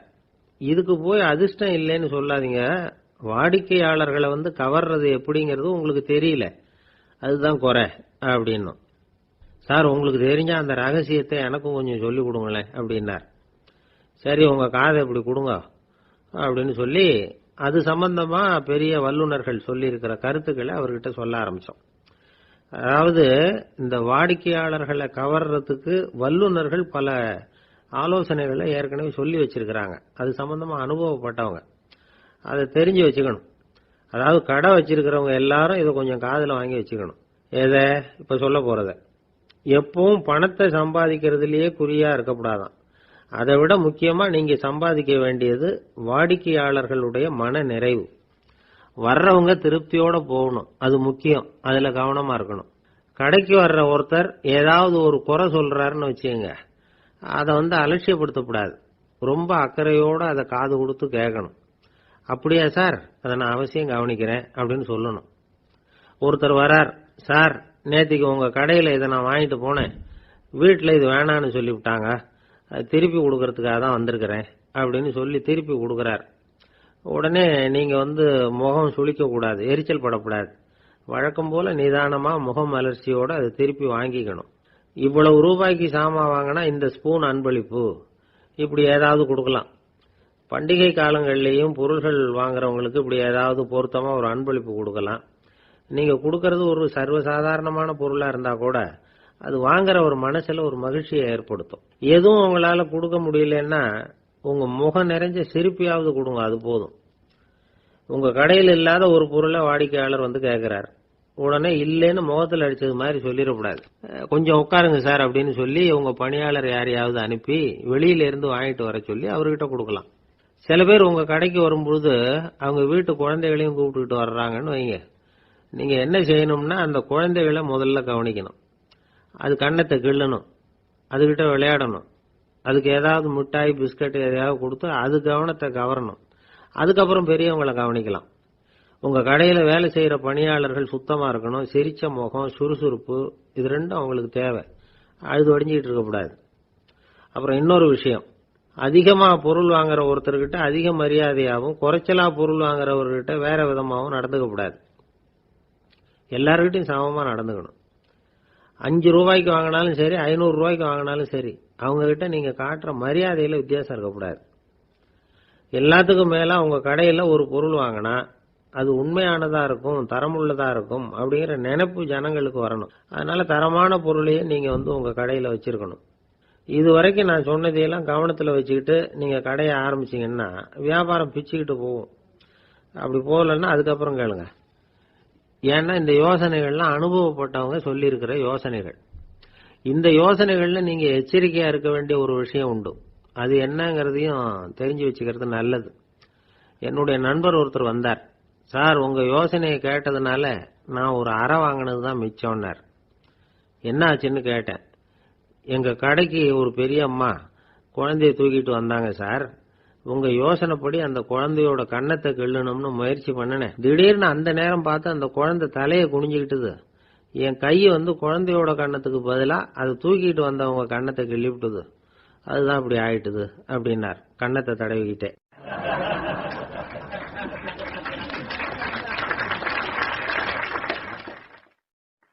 கடற்கரை ஓரமா ஒரு பெரியவர் கையால மணலை கீறிக்கிட்டே உட்கார்ந்துருக்கிறார். என்னத்தையும் தேடிட்டு இருக்கிறது மாதிரி தெரிஞ்சுது. மெதுவா கிட்டத்துல போய் என்னத்தை தேடிட்டு இருக்கிறீங்க அப்படின்னு கேட்டோம். அவரு சாவகாசமா நிமிந்து பார்த்து நிம்மதியை தேடிட்டு இருக்கிறேன்னார். நாங்க ஒரு மாதிரி ஆயிட்டோம். இருந்தாலும் சமாளிச்சுக்கிட்டு, சார் மணல்ல கிழிஞ்சல் தான் கிடைக்கும், நிம்மதி கிடைக்காது அப்படின்னோம். சரி இன்னைக்கு வசமா நம்ம கிட்ட ஒரு ஆள் மாட்டிக்கிட்டார் அப்படின்னு நினைச்சு அவர் பக்கமா போய் உட்காந்துக்கிட்டு கதை சொல்ல ஆரம்பிச்சிட்டோம். ஒரு பெரிய மன்னர் இருந்தார். அவருக்கு எல்லா வசதியும் இருந்தது. இருந்தாலும் ஒரே ஒரு குறை. அது என்னன்னா நிம்மதி இல்லைங்கிற குறை. அரண்மனையில தினமும் கலை நிகழ்ச்சி, நாட்டியம் எல்லாம் நடந்துகிட்டு தான் இருந்தது. இருந்தாலும் நிம்மதி இல்லை. சரி நிம்மதி எங்க கிடைக்கும் அப்படின்னு தேட ஆரம்பிச்சார். உடனே அதுக்கான முயற்சிகள்ல தீவிரமா இறங்கினார். நாட்டில் உள்ள தத்துவ மேதைகளை எல்லாம் கூப்பிட்டுட்டு வர சொன்னார். எல்லாரும் சேர்ந்தாங்க. அவங்கள பார்த்து நிம்மதி எங்க இருக்குது அப்படின்னு விசாரிச்சார். அவங்களுக்கு அது தெரிஞ்சா ஏன் இப்படி ராஜா முன்னாடி நின்றுட்டு இருக்க போறாங்க? ராஜாவோட கேள்விக்கு ஒவ்வொருத்தரும் ஒவ்வொரு மாதிரி விளக்கம் கொடுக்க ஆரம்பிச்சிட்டாங்க. எந்த பதிலும் ராஜாவுக்கு திருப்தி அளிக்கக்கூடிய அளவுக்கு இல்லை. சரி போயிட்டு வாங்கன்னு சொல்லி அவங்கள எல்லாம் அனுப்பி வச்சுட்டார். ஒரு நாள் அவர் மாளிகையில உப்பரிகையில நின்றுட்டு இருக்கிறார். அந்த சமயத்துல தெருவில் ஒரு பிச்சைக்காரன் ரொம்ப உல்லாசமா பாட்டு பாடிக்கிட்டே போயிட்டு இருக்கிறான். குரல்ல ஒரு சந்தோஷம், நடையில ஒரு மிடுக்கு. அவங்ககிட்ட கொஞ்சம் கூட கவலை இருக்கிறதா தெரியல. உடனே ராஜா அதை பார்த்தார். ஏவலாளிகளை வந்து கைதட்டி கூப்பிட்டார். உடனே ஓடி போய் அந்த பிச்சைக்காரனை இங்க அழைச்சிட்டு வாங்கன்னு உத்தரவு போட்டார். இவங்க உடனே ஓடி போய் அவனை கூப்பிட்டாங்க. அரண்மனைக்கு வாழ்ந்தாங்க. அவன் வரல. அரண்மனைக்குள்ள அடி எடுத்து வைக்க மாட்டேன்னு சொல்லிவிட்டான். ராஜா கிட்ட வந்து விஷயத்தை சொன்னாங்க. அவருக்கு ரொம்ப ஆச்சரியம், இப்படி ஒரு ஆள் இருக்கிறானா அப்படின்னு. சரி, அவன் என்னதான் சொல்றான் அப்படின்னு விசாரிச்சார். இவங்க மறுபடியும் தெருவுக்கு போய் கேட்டாங்க. என்ன பார்க்கணும்னா ராஜா விருப்பப்பட்டாருன்னா அவரை வேணும்னா இங்க வர சொல்லுங்க அப்படின்னு சொல்லிவிட்டான். அதை வந்து ராஜா கிட்ட சொன்னாங்க. அவருக்கு கோபம் வரல. இவ்வளவு சுதந்திர உணர்வோட இருக்கிறவன் சாதாரண ஆளா இருக்க முடியாது அப்படின்னு நினைச்சார். உடனே கிடுகிடுன்னு இறங்கி தெருவுக்கு வந்தார். பிச்சைக்காரங்கிட்ட போனார். நீ கவலைப்படாம சந்தோஷமா பாடிட்டு போறியே, அது எப்படி முடியுது உன்னால அப்படின்னு கேட்டார். ஏன் அப்படி கேக்குறீங்கன்னு அவன், அதுக்கு இல்ல, எனக்கு அரண்மனையில எவ்வளவோ சுகபோகங்கள்லாம் இருக்கு, இருந்தாலும் நிம்மதி இல்லை. இது ஏன்னு எனக்கு தெரியல. இந்த தேசத்துல உள்ள அறிஞர்களை எல்லாம் கூப்பிட்டு கேட்டு பார்த்துட்டேன், அவங்களுக்கும் தெரியல. உன்னை கேட்டா தெரியும்னு நினைச்சேன், அதனாலதான் சந்திக்கிறதுக்கு ஆசைப்பட்டேன். ஆனா நீ வரமாட்டேன்னு விட்டியே அப்படின்னார். பிச்சைக்காரன் கடகடன்னு சிரிக்க ஆரம்பிச்சுட்டான்.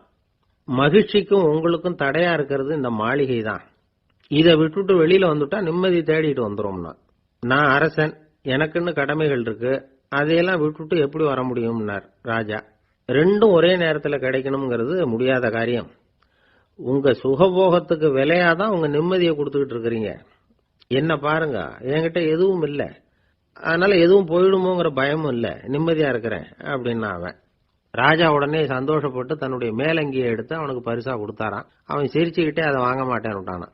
இதை நீங்க எனக்கு கொடுக்கறதுனால எந்த பயனும் இல்லை, அதே நேரத்தில் அதை வாங்கிட்டேன்னா அடுத்த வினாடியிலிருந்து அதை எப்படி காப்பாத்துறதுங்கிற கவலை எனக்கு வந்து சேர்ந்துடும், அப்புறம் தூக்கம் வராது, நிம்மதி போயிடும் அப்படின்னானா. சொல்லிவிட்டு அவன் பாட்டுக்கு சந்தோஷமா பாடிக்கிட்டே போயிட்டான். நிம்மதி எங்க இருக்குங்கிறதையும் ராஜா தெரிஞ்சுக்கிட்டார். அந்த இடத்துக்கு தன்னால போக முடியாதுங்கிறதையும் அவர் புரிஞ்சுக்கிட்டார். இப்படி இந்த கதைய அந்த கடற்கரையில மணலை கீறிக்கிட்டே உட்கார்ந்துருந்தார அந்த பெரியவர்கிட்ட சொல்லி முடிச்சோம். அவர் முகத்துல ஒரு தெளிவு தெரிஞ்சது. எங்களை நிமிர்ந்து பார்த்தார். ரொம்ப நன்றிங்க, இப்ப எனக்கு தெரிஞ்சு போச்சு, நிம்மதி வேணும்னா அதுக்கு என்ன பண்ணணும்னு இப்ப நல்லா புரிஞ்சுக்கிட்டேன் அப்படின்னார். என்ன புரிஞ்சுக்கிட்டீங்கன்னு கேட்டோம். இனிமே இந்த பக்கம் வந்தா உங்க கண்ணுல படாத இடமா பார்த்து உட்காரணும்னு புரிஞ்சுக்கிட்டேன் அப்படின்னார்.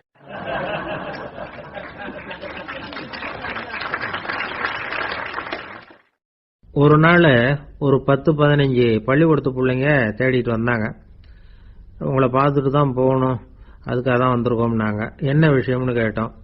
நாங்கள்லாம் கூடி ஒரு முடிவு பண்ணியிருக்கிறோம், அதை உங்ககிட்ட சொல்லணும் அப்படின்னாங்க.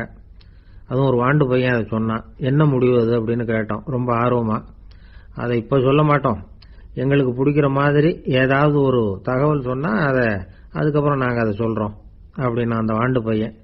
சரி, சின்ன பையன்கிட்ட இன்னைக்கு வசமா மாட்டிக்கிட்டோம் அப்படின்னு நினைச்சுக்கிட்டு அவங்களுக்கு தகுந்த மாதிரி ஒரு கதை சொல்ல ஆரம்பிச்சோம். அது என்ன கதைன்னா, ஒரு பெரிய காடு, அதுல பலவிதமான மிருகங்கள். அந்த காட்டுக்கு ஒரு சிங்கம் தான் ராஜா. எப்பவும் காட்டுக்கு அதுதானே ராஜா. ஒரு பெரிய யானைக்கு இது பொறுக்கல. என்ன இது, எப்போ பார்த்தாலும் இங்க சிங்கத்துக்கே ராஜா பதவி கிடைக்குது, நான்லாம் எவ்வளவு பலசாலியா இருக்கிறேன், அப்படி இருந்தும் எனக்கு அந்த பதவி கிடைக்கலையே அப்படின்னு தனக்குள்ள பொறுமிக்கிட்டே இருந்தது. ராஜா பதவியை நினைச்சு ரொம்ப ஏக்கம், அதுக்கு பதவி மோகம். இந்த சமயம் பார்த்து ஒரு குள்ள நரி கூட்டம் அதை தேடிட்டு வந்தது. ஐயா பெரியவங்களே, நீங்க இந்த காட்டுக்கு ராஜாவா இருக்க ஆசைப்படுறீங்க, அதுல ஒன்றும் தப்பு இல்லை. ஆனா அதுக்கு முன்னாடி நீங்க எங்க கூட்டத்துக்கு கொஞ்ச நாள் தலைவரா இருங்க, அதாவது ராஜாவா இருங்களேன், உங்களுக்கும் ஒரு ட்ரைனிங் கிடைச்சது மாதிரி இருக்கும் அப்படின்னு சொல்லியிருக்குது இந்த கூட்டம், குள்ள நரி கூட்டம். இதை கேட்ட உடனே யானைக்கு ரொம்ப சந்தோஷம் தாங்கல. அதுதான் எப்பன்னு பதவிக்காக காத்துக்கிட்டு இருக்குதே. இருந்தாலும் கொஞ்சம் பிகுவோட, சரி நீங்கள்லாம் இவ்வளவு தூரம் என்ன தேடிட்டு வந்து கேட்கறதுனால மறுக்க முடியல அப்படின்னு ரொம்ப ஏதோ அவளுக்கு சிரமப்பட்டு ஒத்துக்கிறது மாதிரி ஒத்துக்கிட்டது. ஏதோ உங்க ஆசைக்கு கட்டுப்படுறேன், கொஞ்ச நாள் உங்க கூட்டத்துக்கு ராஜாவா இருக்கிறதுக்கு சம்மதிக்கிறேன் அப்படின்னுது. உடனே அந்த யானை ராஜ நட போட ஆரம்பிச்சுட்டுது. யானை சாதாரணமா நடந்தாவே எப்படி இருக்குங்கிறது நமக்கு தெரியும், அதுவே ராஜ நட நடந்தா எப்படி இருக்கும் கற்பனை பண்ணி பாருங்க. யானை முன்னாடி கம்பீரமா போய்கிட்டு இருக்குது, தலைவர் இல்லையா, அதனால குள்ள நரிகள்லாம் ரொம்ப அடக்கமா அது பின்னாடி அணிவகுத்து போயிட்டு இருக்குது. ராஜா வாழ்க மன்னர் வாழ்க அப்படின்னு கோஷம் வேற. யானைக்கு தலைகால் புரியல, அவ்வளவு சந்தோஷம். அந்த யானைக்கு செருக்கு ஆணவம் எல்லாம் ஏற்பட்டு போச்சு. அதுக்கப்புறம் அது தரையை பார்க்குமா, நிமிர்ந்து நடக்க ஆரம்பிச்சுட்டுது. தரையை பார்க்கறதே இல்லை. அப்படி போயிட்டு இருக்கிறப்போ ஒரு சதுப்பு நிலத்துல திடீர்னு காலை வச்சுட்டுது. அவ்வளவுதான், கால் உள்ள போட்டுது. இன்னொரு காலை எடுத்து வச்சது, அதுவும் உள்ள போட்டுது. அந்த 2 காலையும் எடுக்கிறதுக்காக அடுத்த 2 காலையும் அழுத்துச்சு, அதுவும் உள்ள போக ஆரம்பிச்சுட்டுது. இப்ப 4 காலம் வசமா சேத்துல அழுந்தி போச்சு, எடுக்க முடியல. குள்ள நரிகள்லாம் அதை சுத்தி சுத்தி வந்தது. சிலது சுத்தி நின்று டான்ஸ் ஆட ஆரம்பிச்சுட்டுது யானையை பார்த்துட்டு. இதை யானை பார்த்தது. என்ன இது தலைவர், நான் தவிச்சுக்கிட்டு இருக்கிறேன், தொண்டர்கள்லாம் சுத்தி நின்று வேடிக்கை பார்த்துக்கிட்டு இருக்கிறீங்க, டான்ஸ் ஆடுறீங்க அப்படின்னு கேட்டுதான். தொண்டர்களே, தலைவர் நான் தவிச்சுக்கிட்டு இருக்கிறது உங்களுக்கு தெரியலையா? இப்ப உடனே உங்க தலைவரை காப்பாற்ற வேண்டியது உங்க கடமை இல்லையா அப்படின்னு கத்துச்சான் அந்த யானை. குள்ள நரிகள்ல ஒண்ணு முன்னாடி வந்து நின்று அந்த யானையை பார்த்துதான், தலைவரே, எங்களுக்கு ரொம்ப நாளா ஒரு ஆசை, அந்த ஆசையை நிறைவேற்றிக்கிறதுக்காகத்தான் உங்களை எங்க தலைவரா ஏத்துக்கிறோம்னு சொன்னோம் அப்படின்னு தான். என்ன ஆசைன்னு கேட்டிருக்கு யானை. யானை கறி சாப்பிட்டு பார்க்கணுங்கிறது எங்களுக்கு ரொம்ப நாளா ஆசை, அது இன்னைக்கு தான் நிறைவேற போகுது அப்படின்னு தான் அந்த நரி. இதை கேட்ட உடனே அந்த யானை அப்படியே மூர்ச்சி ஆயிட்டு தான். நரிகள்லாம் அது மேல ஏறி குதற ஆரம்பிச்சுட்டு தான். பதவி மேல இருந்த பேராசை அந்த பலசாலியான யானையே மாட்டி விட்டுட்டுது பாத்தீங்களா அப்படின்னு சொல்லி முடிச்சோம் இந்த கதையை அந்த சின்ன பிள்ளைங்க கிட்ட. சரிங்க, இப்ப நாங்க உங்களை தேடி வந்த விஷயம் என்னங்கறத சொல்லவா அப்படின்னா ஒரு வாண்டு பையன். சீக்கிரம் சொல்லு தம்பி, சஸ்பென்ஸ் தாங்கல அப்படின்னும். அவன் மெதுவா எங்களை பார்த்து சொல்றான், எங்களுக்கு கொஞ்ச நாள் நீங்க தலைவரா இருந்தா தேவல அப்படின்னா.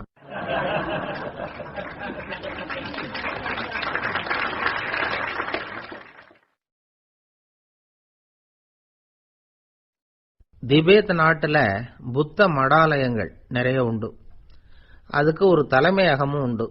அது இந்த திபேத் தலைநகரம் லாசாவில் இருக்குது. ரொம்ப காலத்துக்கு அப்பால அதை பற்றியெல்லாம் நிறைய விவரங்கள் எழுதி வச்சிருக்கிறாங்க. அது இப்போவும் நமக்கு கிடைக்குது. அதாவது ரொம்ப தூரத்துக்கு அந்தாண்ட மலைகளுக்கு நடுவில் ஒரு கிளை மடாலயம். அந்த மடத்தின் தலைவருக்கு வயசாயிட்டு தான். அதனால தலைமை பொறுப்பை வேற ஒருத்தர்கிட்ட ஒப்படைக்கலாம் அப்படின்னு முடிவு பண்ணாராம். உடனே ஒரு லாமாவை கூப்பிட்டார். அவர் மூலமா தலைமை மடாலயத்துக்கு செய்தி அனுப்பினார், பொருத்தமான வாரிசு ஒருத்தரை அனுப்பி வைக்கும்படியாக. அந்த வாலிப லாமா புறப்பட்டார். காடு மேடெல்லாம் நடந்து போறார். ரொம்ப நாள் கழிச்சு தலைமை பீடத்தை அடைஞ்சார். தலைமை குரு கிட்ட விவரத்தை சொன்னார். தகுதியான ஒருத்தரை அனுப்பி வச்சா அழைச்சிட்டு போறேன் அப்படின்னார். சரி, நாளைக்கு காலையில நீங்க அவங்க எல்லாரையும் அழைச்சிட்டு போகலாம்னார் அவரு. அவங்க எல்லாரையுமா? அங்க தேவைப்படுறது ஒருத்தர் தானே அப்படின்னார் இவர். ஆமான்னார். அப்புறம் ஏன் எல்லாரையும் அழைச்சிட்டு போக சொல்றீங்கன்னார். அது இப்போ உனக்கு புரியாது. நான் ஒரு 100 பிக்குகளை அனுப்புறேன், அதாவது பிட்சுகளை. அவ்வளவு பேரையும் அங்க வச்சு சமாளிக்க முடியாது அப்படின்னாரு இவரு. இருந்தாலும் இப்ப அந்த தலைமை குரு என்ன சொன்னார்னா, அதை பத்தி கவலைப்படாத, நான் 100 பேரை அனுப்புறேன். அதுல 99 பேர் வழியிலேயே காணாம போடுவாங்க, ஒருத்தன் மட்டும்தான் வருவான். அவனும் அங்க வந்து சேர்ந்துட்டானா நீ ரொம்ப கொடுத்து வச்சவன் அப்படின்னார். இவருக்கு ஒன்றும் புரியல. இருந்தாலும் மறுநாள் அந்த வாலிப லாமா 100 பேரை அழைச்சிட்டு புறப்பட்டார்.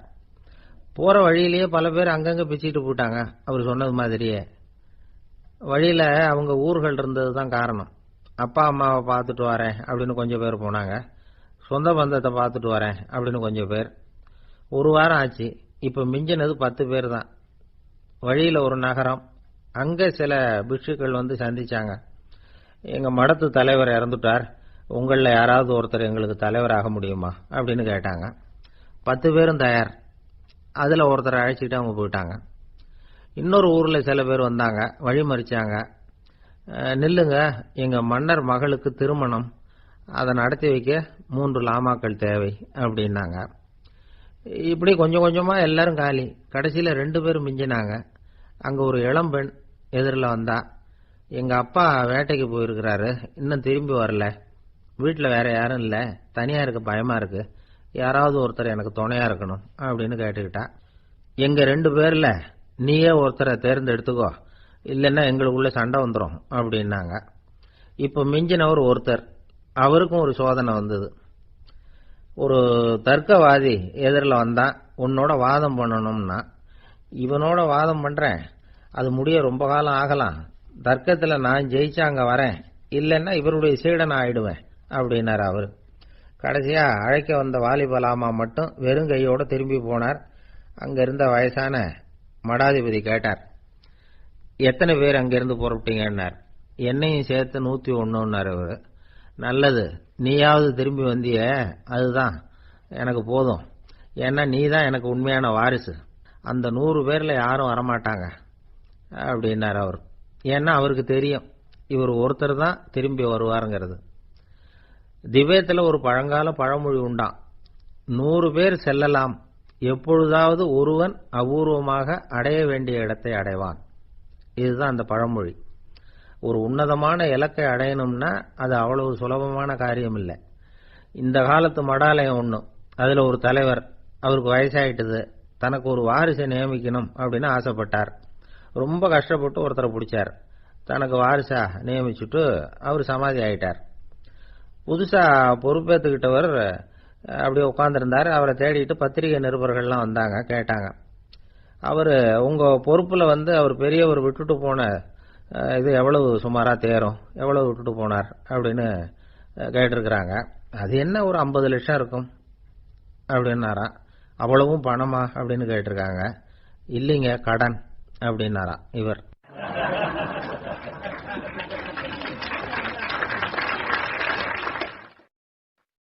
உங்க மேல எனக்கு அளவு கடந்த அன்பு அப்படின்னு யாராவது சொன்னா அதை அலட்சியமா நினைச்சிடக்கூடாது. அது கொஞ்சம் சீரியஸான விஷயம். அளவுக்கு மிஞ்சினா எதுவுமே இடைஞ்சல் தானே. அன்பும் அப்படிதான். அன்பு அதிகமா இருந்தா அது எப்படி கெடுதல் பண்ணும் அப்படிங்கிற சந்தேகம் உங்களுக்கு வரலாம். தசரதன் கதை என்னாச்சு? கைகேயி மேல வச்சு அளவு கடந்த அன்பு, ராமன் காட்டுக்கு போறாப்புல ஆயிட்டுது இல்ல. தசரதன் எப்பேற்பட்ட அரசன். விஸ்வாமித்திரர் சொல்றார், என்ன மாதிரி முனிவர்களுக்கும் தேவர்களுக்கும் ஏதாவது கஷ்டம் வந்தா முதல்ல முருகன் கிட்ட போவோம், அப்புறம் பரமசிவனை போய் பார்ப்போம், அதுக்கப்புறம் திருமால் கிட்ட போவோம், அப்புறம் பிரம்மன் இந்திரன் இவங்களெல்லாம் போய் பார்ப்போம், இவங்களால எல்லாம் முடியலன்னா கடைசியில் அயோத்திக்கு வருவோங்கிறார். உன்னை விட்டா வேற கதி உண்டோ அப்படின்னு தசரதனை பார்த்து விஸ்வாமித்திரரே சொல்றார். அப்பேற்பட்ட அரசன் தசரதன் கைகேயி காலில் விழறான். உன் பாதங்களை தொட்டு கெஞ்சி கேட்டுக்கிறேன், ராமனை காட்டுக்கு அனுப்பாதேங்கிறான். தசரதனுடைய இந்த நிலைமைக்கு என்ன காரணம்? அவன் கைகேயி மேல வச்ச அளவு கடந்த அன்புதான் காரணம். இப்ப சொல்லுங்க, அன்பா இருந்தாலும் அது அளவுக்கு மீறி போனா கெடுதல் பண்ணுமா பண்ணாதா? அது மட்டும் இல்ல, அளவு கடந்த அன்பு நீதிக்கும் நியாயத்துக்கும் புறம்பான காரியங்களையும் செய்ய வச்சிரும். தசரதன் மிகச்சிறந்த நீதிமான், தர்மத்துக்கு விரோதமா ஒரு காரியமும் செய்யாதவன். அப்பேற்பட்டவன் தன்னுடைய மனைவியை பார்த்து என்ன சொல்றான் தெரியுமா? உனக்காக நான் என்ன செய்யணும் சொல்லு, செய்யறேன். ஒரு குற்றமும் செய்யாத ஒருத்தனை கொல்லணுமா கொல்றேன். மரண தண்டனை விதிக்கப்பட்ட ஒருத்தனை விடுதலை செய்ய சொல்றியா செய்யறேன். எந்த பிச்சைக்காரனையாவது கோடீஸ்வரன் ஆக சொல்றியா ஆக்குறேன், அல்லது கோடீஸ்வரனை பிச்சைக்காரன் ஆக்கணுமா ஆக்குறேன் அப்படிங்கிறான். நீதிக்கு விரோதமான இந்த பாவங்களை செய்யறதுக்கு அப்பேற்பட்ட அரசன் எப்படி துணிஞ்சான்? மனைவி பேர்ல வச்ச அளவு கடந்த அன்புதான் காரணம்.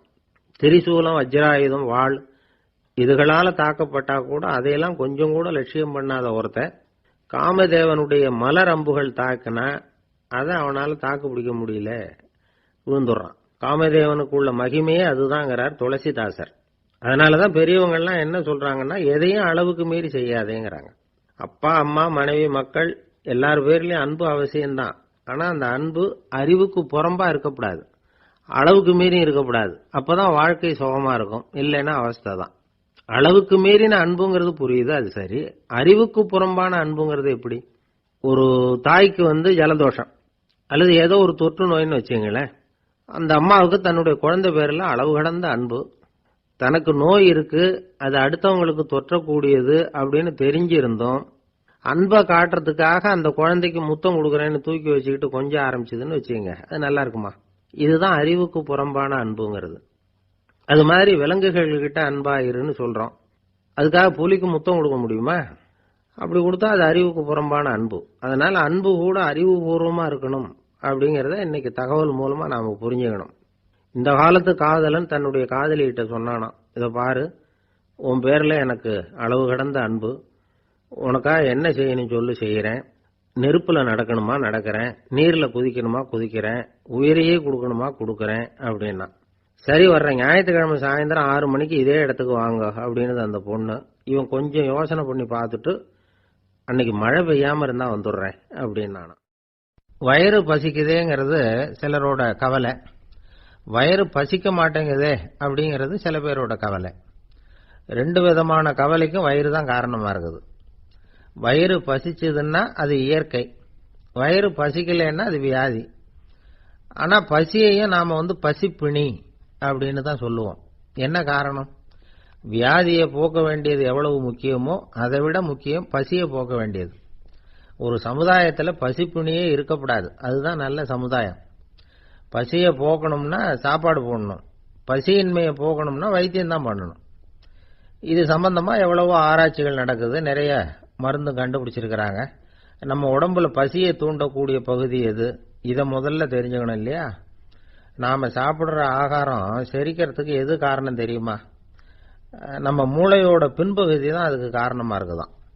மூளையின் பின்பகுதியில நரம்பு செல்களால் ஆன 2 வகையான ஆரக்சின்கள் தான் பசியை உண்டாக்குது அப்படின்னு கண்டுபிடிச்சிருக்கிறாங்க. 2 ஆய்வாளர்கள் இதை கண்டுபிடிச்சிருக்காங்க. அவங்க 2 பேரும் டெக்சாஸ் பல்கலைக்கழகத்தில் ஹார்வர்டு ஹக்ஸ் மருத்துவ கல்வி நிலையத்தில் பணிபுரிகிறவங்களாம். உண்பது தேவைங்கிறது உணரப்படும் போது மூளையின் அந்த குறிப்பிட்ட பகுதி ஆரக்சின் அப்படிங்கிற ஹார்மோன்களை சுரக்கும். அது பசி உணர்வை தூண்டும் அப்படிங்கிறது தான் அந்த ஆய்வாளர்களின் கண்டுபிடிப்பு. இந்த ஆரக்சின் வேற சில உயிரினங்கள்லயும் உண்டு. இப்போ எலிகளில் கூட இது இருக்குது. அதனால எலிகளை வச்சு இது சம்பந்தமா ஆராய்ச்சி பண்ணாங்க. எலிகள் உடம்புல ஆரக்சினை செலுத்தி பார்த்தாங்க. உடனே என்னாச்சு தெரியுமா? அந்த எலியெல்லாம் பசியால துடிக்க ஆரம்பிச்சுட்டுது. எதையாவது தின்னு பசியை தீர்த்தா போதுங்கிற அளவுக்கு அந்த எலிகள்லாம் அல்லாட ஆரம்பிச்சுட்டுது. இயல்பா சாதாரணமா அந்த எலிகள் எவ்வளவு சாப்பிடுமோ அது மாதிரி 8 முதல் 10 மடங்கு அதிகமான ஆகாரத்தை 1 மணி நேரத்துக்குள்ள சாப்பிட்டு தீர்த்துட்டுதான். சில எலிகளின் மூளையில இந்த ஆரக்சின் அளவை கட்டுப்படுத்தி பார்த்துருக்குறாங்க. உடனே என்னாச்சு தெரியுமா? அதெல்லாம் சாப்பாட்டை கண்டா முகத்தை திருப்பிட்டு போக ஆரம்பிச்சுட்டுதான். அந்த எலிகளுக்கு பசி எடுக்கலையாம். இந்த ஆராய்ச்சியின் அடிப்படையில் பசியை எடுக்காமல் இருக்கிற மனிதர்களுக்கும் பசியை தூண்ட முடியும் அப்படின்னு சொல்லி ஆராய்ச்சியாளர்கள் தெரிவிச்சிருக்கிறாங்க. ஆக ஆரக்சின் தான் பசிக்கு காரணம்ங்கிறது தெரிஞ்சு போச்சு. சரி, இந்த ஆரக்சின் அப்படின்னா என்ன? அது ஒரு கிரேக்க சொல். அதுக்கு பசின்னு அர்த்தம். நம்ம ஆளுங்களுக்கெல்லாம் பசியை தூண்டுறதுக்கு மருந்து தேவையில்லை, பசியை குறைக்கிறதுக்கு தான் மருந்து தேவை. ஒரு அம்மா டாக்டரை தேடி வந்தாங்களாம். டாக்டர், எங்க வீட்டுக்காரருக்கு திடீர்னு அகோர பசி, நிறைய சமைச்சு போடுறேன், அவ்வளவையும் சாப்பிட்டுட்டு கீழே கிடக்கிற குப்பை கூலங்களையும் எடுத்து சாப்பிட ஆரம்பிச்சுடுறார், என்னன்னு கவனிச்சு பாருங்க அப்படின்னாங்களாம். எவ்வளவு நாளா அப்படி இருக்குதுன்னு கேட்டிருக்காரு டாக்டர். 1 வாரமா அப்படி இருக்குதுன்னாங்களாம். இவ்வளவு நாளா ஏன் சும்மா இருந்தீங்க, ஆரம்பத்திலேயே இங்க அழைச்சிட்டு வர வேண்டியது தானே அப்படின்னாராம் டாக்டர். அது ஒண்ணுமில்ல டாக்டர், வீடு பூரா சுத்தமாகட்டுமேன்னு பார்த்துக்கிட்டு இருந்தேன் அப்படின்னாங்களாம் அந்த அம்மா.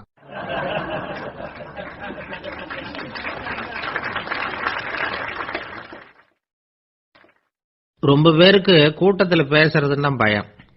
நமக்கு ஒன்றும் தெரியாதுன்னு மற்றவங்க நினைச்சிடக்கூடாதுங்கிற எண்ணம் தான் இதுக்கு காரணம். ரொம்ப முக்கியமான ஒரு கூட்டம்னா பயமும் அதிகமா இருக்கும். முக்கியமானவங்கெல்லாம் வருவாங்களே, அவங்கெல்லாம் நம்மளை பத்தி மட்டமா நினைச்சிருவாங்களே அப்படிங்கிற பயம் வந்துடும். ஆனா மேடை பேச்சுங்கிறது அவ்வளவு கடினமான ஒரு காரியம் இல்லைங்கிறாங்க அது சம்பந்தமான நிபுணர்கள். யாரும் பேச்சாளர் ஆகலாம், இது ஒன்றும் பெரிய கிஃப்ட் கிடையாது அப்படின்னு அவங்க சொல்றாங்க. நீங்க ஒரு சிறந்த பேச்சாளர் ஆகணுமா அப்படின்னா அதுக்குன்னு சில ஆலோசனைகளை சொல்லி வச்சிருக்கிறாங்க அனுபவசாலிகள். முதல் ஆலோசனை என்னன்னா, உங்க பேச்சு எளிமையா இருக்கணும். ஏதாவது ஒரு கருத்து அல்லது 2 கருத்து சொன்னா போதும், 20 அல்லது 30 கருத்துக்களை சொல்லிட்டே போகக்கூடாது. 2வது ஆலோசனை, நீங்க என்ன பேச போறீங்கிறது முதல்ல உங்களுக்கு நல்லா புரியணும். அதுக்கப்புறம் தான் அதை அடுத்தவங்களுக்கு புரிய வைக்க முடியும். எப்படி ஆரம்பிக்க போறோம், எந்த கருத்தை முக்கியமா வலியுறுத்த போறோம், எப்படி முடிக்க போறோம் அப்படிங்கறத முதல்ல நல்லா சிந்திச்சு மனசுல வச்சுக்கணும். கடைசியா என்ன சொல்றீங்களோ அதுதான் கேட்கறவங்க மனசுல நிக்கும். 3வது ஆலோசனை என்னன்னா, உங்க பேச்சு சுருக்கமா இருக்கணும். ஒரு 15 நிமிஷம் பேசுறது ரொம்ப பொருத்தம், மணிக்கணக்கில் பேசிக்கிட்டு இருக்கிறது நல்லதில்லை. 4வது ஆலோசனை, நீங்க பேசுறது உண்மையா இருக்கணும், உங்களுக்கு உண்மையான அனுபவங்கள் இருக்கும், அதை சொல்லலாம். உங்களுடைய உண்மையான அனுபவங்களை மற்றவங்களோட பகிர்ந்துக்கணும், அதுதான் முக்கியம். 5வது ஆலோசனை, ஆரம்பத்தில் கொஞ்ச நேரம் உங்களை பத்தியும் எதிரில் உள்ளவங்களை பத்தியும் சம்பந்தப்படுத்தி ஏதாவது பேசி ஒரு நெருக்கத்தை ஏற்படுத்திக்கணும். ஒவ்வொருத்தரும் இப்ப இவர் பேச போறது நம்ம சம்பந்தப்பட்டது அப்படின்னு நினைக்க ஆரம்பிச்சிருவாங்கல்ல, அதுக்கப்புறம் அவங்க கேட்க தயாராயிட்டாங்கன்னு அர்த்தம். எதிரில் உட்கார்ந்துருக்கிற கூட்டத்தில இருந்து 3 பேரை தேர்ந்தெடுங்க. அதாவது வலது பக்கம் ஒருத்தர், நடுவுல ஒருத்தர், இடது பக்கம் ஒருத்தர். அதாவது உங்களை ரொம்ப கனிவாகவும் ஆர்வமாகவும் பார்க்கிறவரா பார்த்து தேர்ந்தெடுத்துங்க. மனசுக்குள்ள நீங்க பேசும்பொழுது என்ன பண்ணணும்னா, இவங்களை நேருக்கு நேரா மாறி மாறி பார்த்துக்கிட்டே பேசுனீங்கன்னா நீங்க ஏதோ ஒட்டுமொத்த கூட்டத்தையும் பார்த்து பேசுறதாக ஒரு உணர்வு அதை ஏற்படுத்திவிடும். 6வது ஆலோசனை என்னன்னா, சொற்பொழிவுன்னா நீங்க பேசணும், படிக்கப்படாது. எழுதி படிக்கிறது நல்லா இருக்காது. குறிப்புகள் வேணும்னா வச்சுக்கலாம். படிக்கிறது பேப்பர்ல இருந்து வர்றது மாதிரி இருக்கும், பேசுறது இதயத்திலிருந்து வர்றது மாதிரி இருக்கும். அப்புறம் 7வது ஆலோசனை சொல்றாங்க. அது என்னன்னா, மேடையில ஏறி நின்ன உடனே இயல்பா மூச்சு இழுத்து விட்டுங்க, இயல்பு நிலைக்கு வாங்க, அதுக்கப்புறம் இயல்பா பேச ஆரம்பிக்கலாம் அப்படிங்கிறாங்க. இவ்வளவும் பேச்சு கலையில் வல்லுநர்களா இருக்கிறவங்க சொல்லுகிற ஆலோசனைகள். இதையெல்லாம் கடைபிடிச்சா நமக்கும் அதுக்கும் வெகு தூரம்னு நினைச்சுக்கிட்டு இருந்த ஒண்ணு இப்ப கிட்டத்துல நெருங்கி வந்துரும். நாம சொல்றபடியெல்லாம் அது கேட்கும். ஒரு பேச்சாளர், அவருக்கு சுருக்கமாவே பேச தெரியாது. மேடையில ஏத்தி விட்டுட்டா போதும், ஆரம்பிச்சிருவார், நிறுத்த மாட்டார், பேசிக்கிட்டே இருப்பார். ஒரு தடவை அவர் ஒரு கூட்டத்துல ரொம்ப நேரம் பேசிக்கிட்டே இருக்கிறார். எதிரில் பொறுமை இழந்த ஒருத்தர் தன்னுடைய கை கடிகாரத்தை காட்டினார். அதை கவனிச்ச பேச்சாளர், மன்னிக்கணும், கை கடிகாரம் நான் கொண்டுகிட்டு வர மறந்துட்டேன், அதுதான் நேரம் போனதே தெரியல அப்படின்னு சொல்லியிருக்கிறார். இதுக்கு அவரு சொன்னாராம் கோபமா, ஏய்யா கடிகாரத்தை தான் பார்க்க முடியல, மறந்துட்டேன், பக்கத்துல மாட்டிருக்கிற காலண்டரையாவது பார்க்கப்படாதா அப்படின்னாராம்.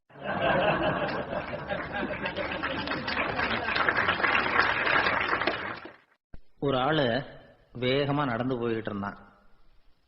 அவன் வேகமா நடக்கிறதுக்கு காரணம் வெயில் காலம், காலில் செருப்பு இல்லை, மணல் பாதை, அதுதான் வேகம். காலில் செருப்பும் இல்லாம கையில குடையும் இல்லாம அந்த ஆளு வெயில்ல நடந்து போய்கிட்டு இருக்கிறான். அந்த சமயத்துல இன்னொருத்தன் குதிரை மேல ஏறி அந்த வழியா வந்துகிட்டு இருக்கிறான். அவன் காலில் செருப்பும் இருந்தது, கையில குடையும் இருந்தது.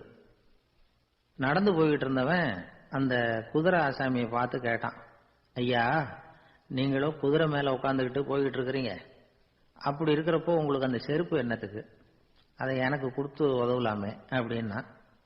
குதிரை மேல உட்காந்துருந்தவன் யோசனை பண்ணி பார்த்தான், இவன் சொல்றது நியாயம்தானே அப்படின்னு சொல்லி தன்னுடைய செருப்பை கழட்டி அந்த வழிபோக்கனுக்கு கொடுத்துட்டான். ரொம்ப நல்லதுங்க அப்படின்னு சொல்லி இவன் அதை வாங்கி காலில் மாட்டிக்கிட்டான்.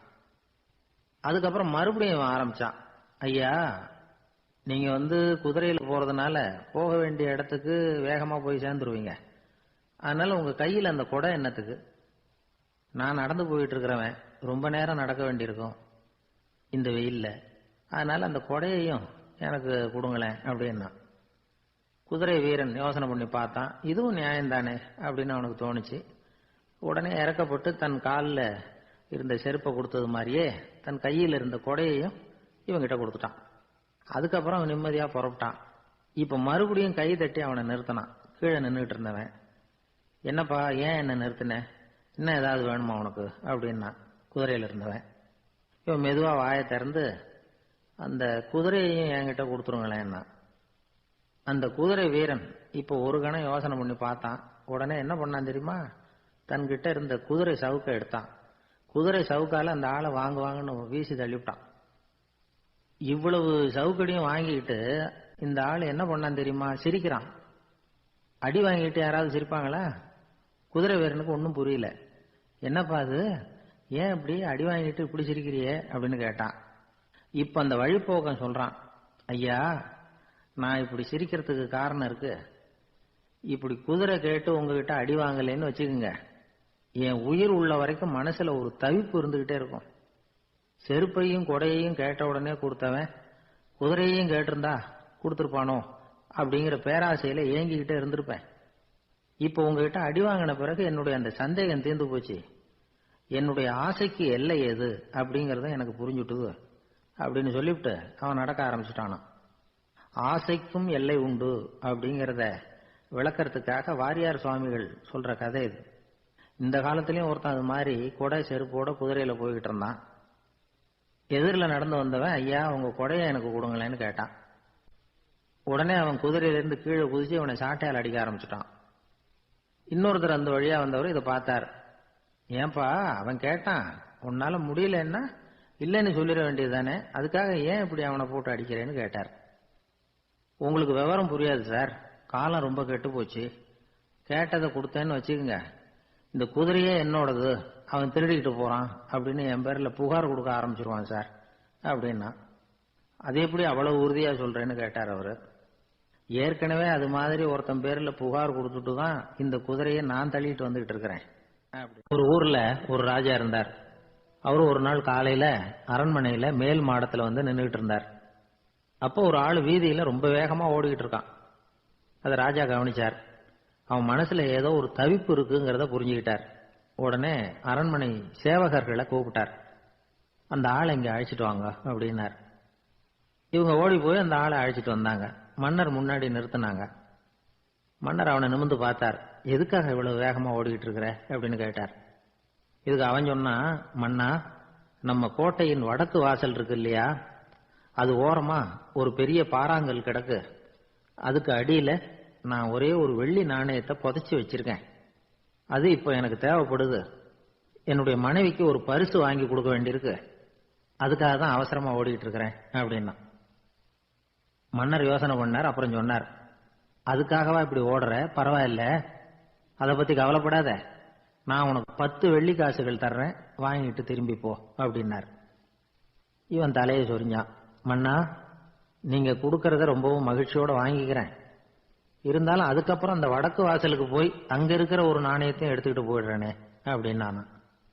இதை பாருப்பா, அந்த ஒரு நாணயத்தை மறந்துடு, உனக்கு 100 வெள்ளி நாணயங்கள் தரேன் இருக்கார். மன்னா ரொம்ப மகிழ்ச்சி, உங்க மாதிரி தாராள குணம் வேற யாருக்கும் வராது, நீங்க கொடுக்கற 100 நாணயங்களையும் வாங்கிக்கிறேன், இருந்தாலும் வடக்கு வாசலுக்கு போய் அதையும் எடுத்துக்கிட்டா 101 ஆயிடுமே அப்படின்னு. இதை பாருப்பா, அந்த ஒரு நாணயத்தை மறந்துடு, அது எக்கேடாவது கெட்டு போகட்டும், நான் உனக்கு 100 பொற்காசுகள் தரேன், அதையாவது வாங்கிட்டு வந்த வழியிலேயே திரும்பி போடுன்னாராம். தங்க நாணயங்களே தரேன்னு சொல்றீங்க, தாராளமா வாங்கிக்கிறேன், இருந்தாலும் வடக்கு வாசலுக்கு போய் அப்படின்னு மறுபடியும் ஆரம்பிச்சான். அரசர் வந்து பொறுமை இழந்துட்டார். கடைசியா ஒரு முடிவுக்கு வந்துட்டார். இதை பாருப்பா, உனக்கு என்னுடைய ராஜ்யத்திலேயே பாதியை கொடுத்துடுறேன், அப்படியாவது திருப்தியா திரும்பி போ அப்படின்னாராம். மன்னா உங்களுடைய பெருந்தன்மைக்கு ஈடு இணையே கிடையாது, தேசத்திலேயே பாதி பிரிச்சு கொடுக்குறேன்னு சொல்றீங்க, அதனால உங்ககிட்ட ஒரு சின்ன வேண்டுகோள் அப்படின்னானா. சொல்லுன்னாராம் மன்னர் ஆர்வமா. இவன் மெதுவா ஆரம்பிச்சான். அப்படி இந்த ராஜ்யத்தை 2ஆ பிரிக்கிறப்போ அந்த வடக்கு வாசல் இருக்கிற பக்கத்தை என்கிட்டயே கொடுத்துருங்க அப்படின்னு. மன்னர் அசந்து போயிட்டார். இந்த கதை எதுக்காகன்னு கேட்டா, மனம்ங்கிறது ஒரு குரங்குங்கிறத புரிஞ்சுக்கிறதுக்காகத்தான். உன்னை பிடிச்சுக்கிட்டா லேசில விடாது, அப்படிப்பட்ட மனச அறிவு தான் வழி நடத்தணும், அதுலதான் வாழ்க்கையின் வெற்றி அடங்கி இருக்குது. ஒரு சின்ன பையன் தெருவில் அழுதுகிட்டு இருந்தான். ஏன்பா அழுகுறேன்னு ஒரு பெரியவர் கேட்டார். 1 ரூபா காசை இங்க தொலைச்சுட்டேன் அப்படின்னா. சரி அதுக்காக அழாத, அதுக்கு பதிலா 10 ரூபா தரேன், இந்தா வச்சுக்கோன்னு கொடுத்தாரு. அந்த 10 ரூபாய வாங்கி சட்டப்பையில போட்டுக்கிட்டு அதை விட அதிகமா சத்தம் போட்டு அழ ஆரம்பிச்சுட்டான். மறுபடியும் ஏண்டா அழறேன்னு கேட்டார் பெரியவர். அந்த 1 ரூபாயும் கிடைச்சிட்டுதுன்னா இப்ப என்கிட்ட 11 ரூபா இருக்குமே, இப்ப 10 ரூபா தானே இருக்கு அப்படின்னு சொல்லிவிட்டு அழறான். எனக்கு தெரிஞ்ச ஒருத்தர் இருக்கார். அவரு ஒரு பெரிய காவல்துறை அதிகாரி, ரொம்ப கண்டிப்பானவர், அவரை கண்டாவே எல்லாரும் பயப்படுவாங்க. அப்படிப்பட்டவர் வீட்டுக்கு போனா அப்படியே அடியோட மாறிடுவார். அங்க போய் பாத்தீங்கன்னா குழந்தைகளோட குழந்தையா அவர் விளையாடிட்டு இருப்பார். அலுவலக சமயத்துல பாத்தீங்கன்னா குதிரை முதுகுல அவர் உட்கார்ந்துருப்பார். வீட்டுல பாத்தீங்கன்னா அவர் முதுகுல குழந்தை உட்கார்ந்துருக்கும். அவரு குதிரை மாதிரி போயிட்டு இருப்பார். இது எப்படிங்க முடியுது உங்களால அப்படின்னு கேட்டாங்க. அது ஒண்ணுமில்ல, இங்க வீட்டுக்கு வந்த உடனே என்னோட மனசை தனியா எடுத்து வச்சிருவேன் அப்படின்னார். அது என்னங்க உங்க சட்டப்பையிலியா இருக்குது மனசு, அது தனியா எடுத்து வைக்கிறதுக்கு அப்படின்னு கேட்டாங்க. அப்படி இல்லைங்க, இது ஒரு பயிற்சி, மனப்பயிற்சி, அவ்வளவுதான் அப்படின்னார். இப்படி சமயம் பார்த்து மனசை தனியா வச்சுட தெரிஞ்சவங்க வாழ்க்கையில எப்பவும் உற்சாகமா இருப்பாங்க அப்படிங்கிறது பெரியவங்க கருத்து. ஒரு டாக்டர் ஆஸ்பத்திரியில் இருக்கிற வரைக்கும் டாக்டரா இருக்கலாம். அவர் மனைவிகிட்டையும் அவர் டாக்டரா இருக்க வேண்டிய அவசியம் இல்லை. ஒரு வக்கீல் கோர்ட்ல இருக்கிற வரைக்கும் வக்கீலா இருக்கலாம். வீட்டுக்கு வந்ததுக்கு அப்புறமும் வக்கீலா இருக்க வேண்டிய அவசியம் கிடையாது. வீட்டில் குழந்தைகள்கிட்ட விளையாடும் பொழுதும் அதுகள்கிட்ட ஃபீஸ் கேட்டுக்கிட்டு இருக்கக்கூடாது. நாம எப்படி இருக்கணும்னு பெரியவங்க சொல்றாங்கன்னா, மனசோட சேரப்படாதான். அப்படி சேராம வாழ்க்கையை கவனிக்கணுமா. மனசை அப்படியே தனியா எடுத்து பக்கத்துல வச்சுடணும். அப்படின்னா அதை அப்படியே தூக்கி எறிஞ்சுடு அப்படின்னு அர்த்தம் இல்லை. ஏன்னா மனசுங்கிறது நமக்கு உபயோகப்படக்கூடிய ஒண்ணுதான். எப்ப எப்போ அது தேவையோ அப்பப்போ எடுத்து உபயோகப்படுத்திக்கணும். தேவைப்படுறப்போ எடுத்து கண்ணாடியை மாட்டிக்கிறோம்ல, படிக்கும் பொழுது கண்ணாடி தேவைப்படுது, எடுத்து மாட்டிக்கிறோம் இல்லையா? அது மாதிரி கணக்கு போடுறதுக்கு மனசு தேவை. கடைக்கு போய் ஒரு பொருள் வாங்குறோம், காசு கொடுக்குறோம், மீதி சில்லறை சரியா இருக்கா அப்படின்னு எண்ணி பார்த்து வாங்க வேண்டியிருக்கு. அந்த சமயத்துல மனசை எடுத்து தனியா வச்சுட்டேன் அப்படின்னு சொல்லிட்டு இருக்கக்கூடாது. பரீட்சைக்கு படிக்க வேண்டியிருக்குது, படிச்சதையெல்லாம் அப்படியே நினைவுல வச்சுக்க வேண்டியிருக்கு. அந்த சமயத்துல மனசை தூக்கி எறிஞ்சுட்டேன் சார் அப்படின்னு சொல்லிட்டு இருக்கக்கூடாது. அப்படி சொன்னா பரீட்சை நம்மளை தூக்கி எறிஞ்சிடும். அதனால தேவைப்படுறப்போ மனசை உபயோகப்படுத்தணும், தேவையில்லாதப்போ அது தனியா ஓய்வு எடுத்துக்க விட்டுடணும். இப்படி நாம பழக்கப்படுத்திக்கிட்டா வாழ்க்கைங்கிறது நமக்கு புதுசா தெரியுமா. மனசுக்கும் ஒரு சக்தி கிடைக்கும்.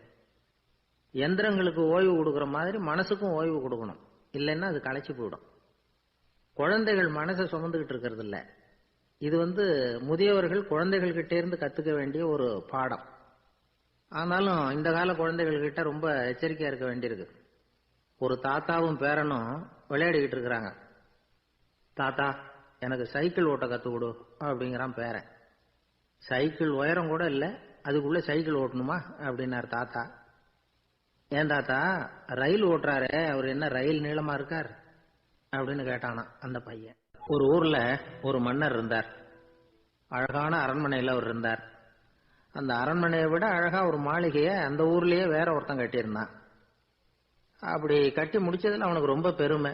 எத்தனையோ செல்வந்தர்கள்லாம் பார்த்துட்டு, இந்த மாளிகையை விலைக்கு கொடுத்துடுறியா, எவ்வளவு விலை சொன்னாலும் சரி நாங்க வாங்கிக்கிறதுக்கு தயாரா இருக்கோம் அப்படின்னு சொல்லி கேட்டு பார்த்துட்டாங்க. நான் இதை விற்கிறதுக்கு தயாரா இல்லை அப்படின்னு சொல்லிவிட்டான். அவ்வளவு சிறப்பா கலை அம்சத்தோடு அதை கட்டி முடிச்சிருக்கிறான். அதுவே ஒரு பெரிய அரண்மனை மாதிரி இருந்ததுன்னா பாத்துங்களேன். சுற்றிலும் அழகான பூந்தோட்டம். ஒரு நாள் அவன் எங்கேயோ வெளியூர் போயிட்டு திரும்பி வந்துகிட்டு இருக்கிறான். அப்போ அந்த மாளிகை தீப்பெட்டி எரிஞ்சுக்கிட்டு இருக்கு. பதறி போட்டான். விலைக்கு கேட்டவங்க யாராவது இதை செஞ்சிருக்கணும், இல்லைன்னா மன்னரே செய்த சதியோ என்னவோ, இப்படிலாம் அவனுக்கு சந்தேகம். ஒரு மூலையில உட்காந்து அழ ஆரம்பிச்சுட்டான். அந்த சமயத்துல அவனுடைய மகன் அங்க ஓடி வந்தான். அப்பா அழாதீங்க, இதை நான் நேற்று ராத்திரியே நம்ம ஊர் மன்னருக்கு வித்துட்டேன். இதை கட்டி முடிக்க நமக்கு எவ்வளவு செலவாச்சோ அதை போல 3 மடங்கு விலைக்கு வித்துட்டேன், கவலைப்படாதீங்க, இதை விட அழகான மாளிகையை நாம புதுசா கட்டிக்கலாம்னா. இதை கேட்டதும் அழுதுகிட்டு இருந்தவன் அழுகையை நிறுத்தினான், சிரிக்க ஆரம்பிச்சுட்டான். இதே இடத்த நான் மன்னர்கிட்ட இருந்து விலைக்கு வாங்குவேன், இதை விட அழகான மாளிகையை கட்டுவேன் அப்படின்னு சுத்தி நின்ன எல்லார்கிட்டையும் சொல்லிக்கிட்டு இருந்தான். இந்த சமயத்துல அவனோட இளைய மகன் ஓடி வந்தான். அப்பா, அண்ணன் சொன்னதெல்லாம் சரிதான், மன்னர்கிட்ட விலை பேசினதெல்லாம் உண்மைதான், ஆனா வித்தது பேச்சு அளவுல தான்.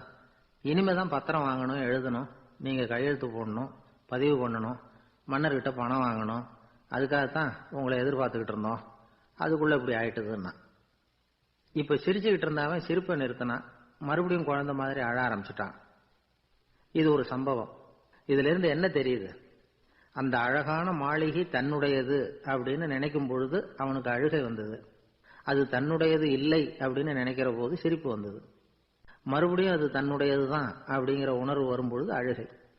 எது எதிலிருந்து நீ நீங்கி இருக்கிறாயோ அது அதிலிருந்து உனக்கு துன்பம் இல்லை அப்படிங்கிறார் திருவள்ளுவர். இந்த உடம்பு என்னுடையதில்லை அப்படிங்கிற உணர்வு வந்துட்டா அது ஒரு பெரிய நிலை. அந்த நிலை வரணும். எல்லாத்தையும் பயன்படுத்திக்கலாம், ஆனா பற்றுல விழுந்துடக்கூடாது. உலகத்தில் இருங்கள், ஆனால் உலகத்தவராக இருக்காதீர்கள். உலகிற்குள் இருங்கள், உலகம் உங்களுக்குள் வந்துவிட அனுமதிக்காதீர்கள். விலகி இருங்கள், விழித்திருங்கள், மௌனமாய் பார்த்திருங்கள் அப்படிங்கிறது சான்றோர் கருத்து. செய்ய வேண்டிய கடமையிலிருந்து விலகி இருக்கிறவர்கள் நம்ம கிட்ட நிறைய பேர் உண்டு. அப்படிப்பட்ட ஒருத்தர் டாக்டர் கிட்ட போனார். டாக்டர், நான் ஒரு கவர்மெண்ட் ஆபீஸ்ல வேலை பார்க்கிறேன், எனக்கு ஒரே அசதியா இருக்கு, என்னை சோதிச்சு பாருங்க, ஆலோசனை சொல்லுங்க ஏதாவதுன்னார். டாக்டர் அவரை பரிசோதனை பண்ணி பார்த்துட்டு சொன்னார், இதோ பாரு, உனக்கு இப்போ தேவைப்படுறது முழு ஓய்வு. நீ எவ்வளவு சீக்கிரமா ஆபீஸுக்கு போறியோ அவ்வளவுக்கு உனக்கு நல்லது அப்படின்னாராம். ஒரு ஊர்ல ஒரு ஆள் இருந்தான். கற்பனையிலேயே காலத்தை கடத்திக்கிட்டு இருந்தான். ஒரு நாள் ஒரு மரத்தடியில உட்கார்ந்துருந்தான். அவனுக்கு பசிக்கிற மாதிரி தெரிஞ்சது. உடனே கற்பனையிலேயே சாப்பிட ஆரம்பிச்சுட்டான். அதாவது எதிரில் இலை போட்டு சாப்பாடு போடப்பட்டிருக்கிறதாகவும் அதை இவன் சாப்பிட்றதாகவும் நினைச்சுக்கிட்டு கையை மட்டும் வாய்க்கும் தரைக்குமா அப்படியும் இப்படியும் கொண்டுகிட்டு போய் பாவனை பண்ணிட்டே இருக்கிறான். தூரத்துல இருந்து பாக்குறவங்களுக்கு இவன் ஏதோ பலமான விருந்து சாப்பிட்டுட்டு இருக்கிறான் அப்படின்னு தான் தோணும். அது மாதிரியே பண்ணிட்டு இருந்தான். அந்த வழியா ஒரு சன்னியாசி வந்துகிட்டு இருந்தார். இவனை பார்த்தார். என்ன இவன் இப்படி பண்ணிட்டு இருக்கிறானே அப்படின்னு நினைச்சாரு. கொஞ்ச நேரம் அவனையே உத்து பார்த்துக்கிட்டு இருந்தார். இவரை பார்த்ததும் அவன் இன்னமும் சுவாரஸ்யமா சாப்பிட ஆரம்பிச்சுட்டான். அப்பப்பா என்ன இது, இந்த குழம்பு இவ்வளவு காரமா இருக்கு, என்னுடைய நாக்கே எரிஞ்சு போடும் போல இருக்க அப்படின்னு சொல்லிட்டு பக்கத்துல ஒரு குவளையை எடுத்து தண்ணி குடிக்கிறது மாதிரி பாவனை பண்றான். அப்பாடா இப்ப கொஞ்சம் பரவாயில்ல அப்படின்னு சொல்லிட்டு குவளையை கீழே வைக்கிறது மாதிரி ஒரு பாவனை பண்றான். சன்னியாசி பார்த்தார். என்னப்பா சாப்பாட்டுல காரம் அதிகமோ அப்படின்னார். ஆமா சுவாமி, ஞாபகம் மறதியில் கொஞ்சம் மிளகாய் அதிகமா சேர்த்துக்கிட்டேன் அப்படின்னா. சரி சாப்பிடு அப்படின்னு சொல்லிட்டார். அவன் சாப்பிட்டு முடிக்கிற வரைக்கும் பொறுமையா உட்காந்துருந்தார். அவன் அப்பாடா அப்படின்னு சொல்லிட்டு மறுபடியும் தண்ணி எடுத்து குடிச்சான். எல்லாம் கற்பனையிலேயே. அதுக்கப்புறம் சன்னியாசி பேச ஆரம்பிச்சார். இதை பாருப்பா, உன்னுடைய கற்பனையை நான் மெச்சுறேன். இருந்தாலும் உன் சாப்பாட்டுல ஒரு இனிப்பையும் வச்சிருக்கலாமே, ஏன் மிளகாய அளவுக்கு அதிகமா போட்டுட்டு அவஸ்தைப்படுற அப்படின்னார். அவன் யோசிக்க ஆரம்பிச்சான். அதுக்கப்புறம் இவர் சொன்னார், இதை பாருப்பா, இனிமேல உன்னுடைய கற்பனையும் உயர்ந்ததாக இருக்கட்டும் அப்படின்னு உபதேசம் பண்ணிவிட்டு போனார். எப்பவும் உயர்வை பத்தியே சிந்திக்கணும். உயர்வு கிடைக்கலன்னா கூட அப்படி சிந்திக்கிறத நிறுத்தப்படாது அப்படிங்கிறார் திருவள்ளுவர். உள்ளுவது எல்லாம் உயர் உள்ளல், மற்ற அது தள்ளினும் தள்ளாமை நீர்த்து. ஊக்கம் இல்லாம உலகத்துல வாழ்ந்து பிரயோஜனம் இல்லை. அதனால உயர்வாகவே சிந்திக்கணும். அது நம்மளை ஊக்கப்படுத்தும். இது பெரிய ஒரு வாக்கு. இந்த உலகத்துல கற்பனையிலேயே வாழ்கிற சில கஞ்சர்களும் உண்டு. அதாவது 2 கஞ்சர்கள், 2 பேரும் பக்கத்து பக்கத்து ஊர்ல இருந்தாங்க. பொங்கல் சமயம். ஒரு கஞ்சன் தன்னுடைய மகனை கூப்பிட்டான். இதோ பாருப்பா, பக்கத்து ஊர்ல என்னுடைய நண்பன் ஒருத்தன் இருக்கிறான், அவனுக்கு பொங்கல் பரிசு ஏதாவது கொடுக்கணும். நான் ஒரு 4 ஆட்டுக்குட்டியை தரேன், நீ கொண்டுகிட்டு போய் கொடுத்துட்டு வந்து விடுறியா அப்படின்னு கேட்டான். சரி நான் புள்ள, ஒரு பைய கையில் எடுத்துக்கோன்னா. அவன் எடுத்துக்கிட்டான். இந்த ஆட்டுக்குட்டி பிடிச்சிக்கோ அப்படின்னு சொல்லி ஒவ்வொன்னா போடுறேன் பார் அப்படின்னு சொல்லிட்டு 1 2 3 4 அப்படின்னு எண்ணிக்கிட்டே வெறும் சைகையாலேயே ஆட்டுக்குட்டியை பிடிச்சி போடுறது மாதிரி பாவனை பண்ணிட்டு இருக்கிறான். அவன் பிள்ளையும் அது ரொம்ப அக்கறையா வாங்கிக்கிறது மாதிரி வாங்கிக்கிட்டு அந்த பைய தூக்கிக்கிட்டு அடுத்த ஊருக்கு போறான். இவன் அங்க போய் சேர்ந்த நேரத்துல அந்த கஞ்சன் ஊர்ல இல்ல, எங்கேயோ வெளியில போயிருக்கிறான். அவனோட புள்ள மட்டும்தான் வீட்டுல இருந்தான். இவன் அவன்கிட்ட, இதை பாரு, எங்க அப்பா உங்க அப்பாவுக்கு ஆட்டுக்குட்டி கொடுத்து அனுப்பியிருக்கிறாரு, பிடிச்சிக்கோ அப்படின்னு சொல்லி பாவனையிலேயே ஒவ்வொன்னா எடுத்து அவன்கிட்ட கொடுத்துட்டான். அவனும் வாங்கிட்டான் வாங்கறது மாதிரி. அப்புறம் சொன்னான், சரிப்பா நானும் பதிலுக்கு ஏதாவது ஒன்னுகிட்ட கொடுக்கணும் இல்லையா, அதனால அந்த பைய புடி, ஒரு 10 எலுமிச்சம்பழம் தரேன், பதிலுக்கு அதை நீ எடுத்துட்டு போ அப்படின்னு சொல்லி கையாலேயே ஒவ்வொன்னா எடுத்து போடுறது மாதிரி பாவனை பண்ணிவிட்டான். அவனும் ரொம்ப நன்றி அப்படின்னு சொல்லிவிட்டு அதை வாங்கிட்டு போயிட்டான். கொஞ்ச நேரம் கழிச்சு வெளியில போயிருந்த அப்பங்காரன் திரும்பி வந்தான். உள்ள சொன்னான், அப்பா உன்னோட நண்பர் அவருடைய மகன் மூலமா உனக்கு 6 ஆட்டுக்குட்டி கொடுத்து அனுப்பியிருந்தார், நானும் பதிலுக்கு ஒரு 10 எலுமிச்சம்பழம் கொடுத்து அனுப்பியிருக்கிறேன் அப்படின்னா. எப்படிடா கொடுத்தேன்னு கேட்டார் அப்பா. இப்படிதான் கொடுத்தேன்னு சொல்லி சைகையிலேயே காட்டினான். இதை பார்த்ததும் அப்பங்காரனுக்கு பயங்கரமா கோபம் வந்துட்டுது. பலார்னு அரைஞ்சுட்டான் பையனு. ஏன்பா அரைஞ்ச, 10 எலுமிச்சம்பழம் கொடுத்துட்டேனே அப்படிங்கிறதுக்காகவா அப்படின்னு கேட்டான். அது கூட பரவாயில்ல, நீ காட்டுற சைகையை பார்த்தா ஆரஞ்சு பழம் சைஸுக்கு இருக்குதே, அவ்வளவு பெருசா ஏன் கொடுத்த, அதுதான் எனக்கு கோபம் அப்படின்னு. ஒரு ஊர்ல ஒரு குரு இருந்தார், ஜென் குரு. அவரை தேடிட்டு ஒரு மன்னர் வந்தார். வந்தவர் ஜப்பான் மன்னர். தோட்டக்கலையை பத்தி தெரிஞ்சுட்டு போறதுக்காக அவர் வந்தார். எப்படி தோட்டம் அமைக்கிறது அப்படிங்கறத பத்தி அந்த குரு விவரமா சொல்லி கொடுத்தாரு. 1 நாள் 2 நாள் இல்ல, 3 வருஷம் கத்து கொடுத்தார். அதுக்கப்புறம் சொன்னார், நான் கத்து கொடுத்துட்டேன், இனிமே நீங்க போகலாம், போய் தோட்டம் அமைக்கலாம், அதுதான் உங்களுக்கு பரிசை.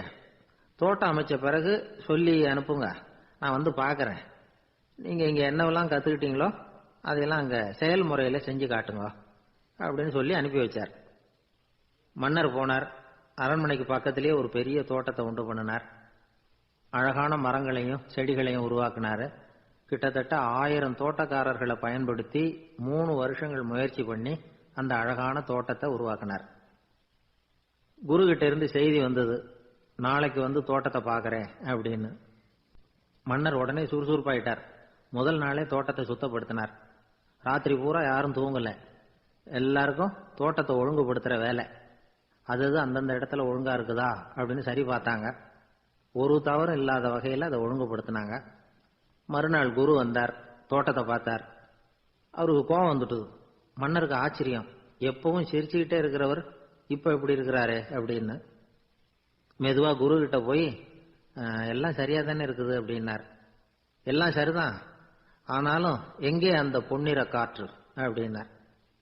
உதிர்ந்த இலைகள், பொன் மஞ்சள் நிற இலைகள் காற்றில் அப்படி புரண்டு ஓடுவதை நான் பார்க்க முடியவில்லையே அப்படின்னாராம். அது இல்லாம இந்த தோட்டம் உயிரோட்டம் உள்ளதா இருக்காது, இதுல பாடல் இல்லை, ஆடல் இல்லை, அதெல்லாம் இல்லாம இந்த தோட்டம் ரொம்பவும் செயற்கையா தெரியுதுன்னாராம். மன்னர் இப்பதான் யோசனை பண்ணார்.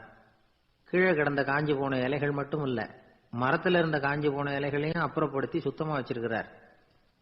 இறப்பும் வாழ்க்கையினுடைய ஒரு பகுதி தான். மரணம்ங்கிறது வாழ்க்கைக்கு எதிரானது அல்ல, அதை நிரப்பும் ஒரு பகுதி தான் அது. மரணம் இல்லையில் வாழ்க்கையே இல்லை அப்படிங்கிறது பெரியவங்க கருத்து.